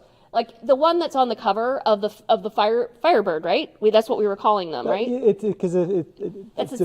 relies on prescribed fire to have a good habitat to live. Right. Yes. And that's not photoshopped or anything like that. That was a night shoot that you did. It's a night shoot, and this is a really rare bird. I mean, they went through a lot of effort to get this out. So bird watchers, I remember our former content director, Kim Kelly, her husband and her brother are ornithologists, and her brother, who works at the Cornell Lab of Ornithology, watched this segment. He's like, I want to go out and see this bird. And and that's how it feels. It's like, I want to go out and see these things, and it's wonderful when we have documentaries like this. I love it. It's just great, and this is some fun stuff. Suzanne, you're really getting too emotional over I know. I forgot to talk about the T-shirt. Well, talk about the T-shirt now. Talk about the T-shirt. Well, you can talk about I'll talk about the T-shirt. So go ahead. This is your last chance to pledge $120 or $10 a month. One-time gift of $120, $10 a month, sustaining gift to get our iconic vintage T-shirt with all the logos going back from 1960 to today. It's amazing.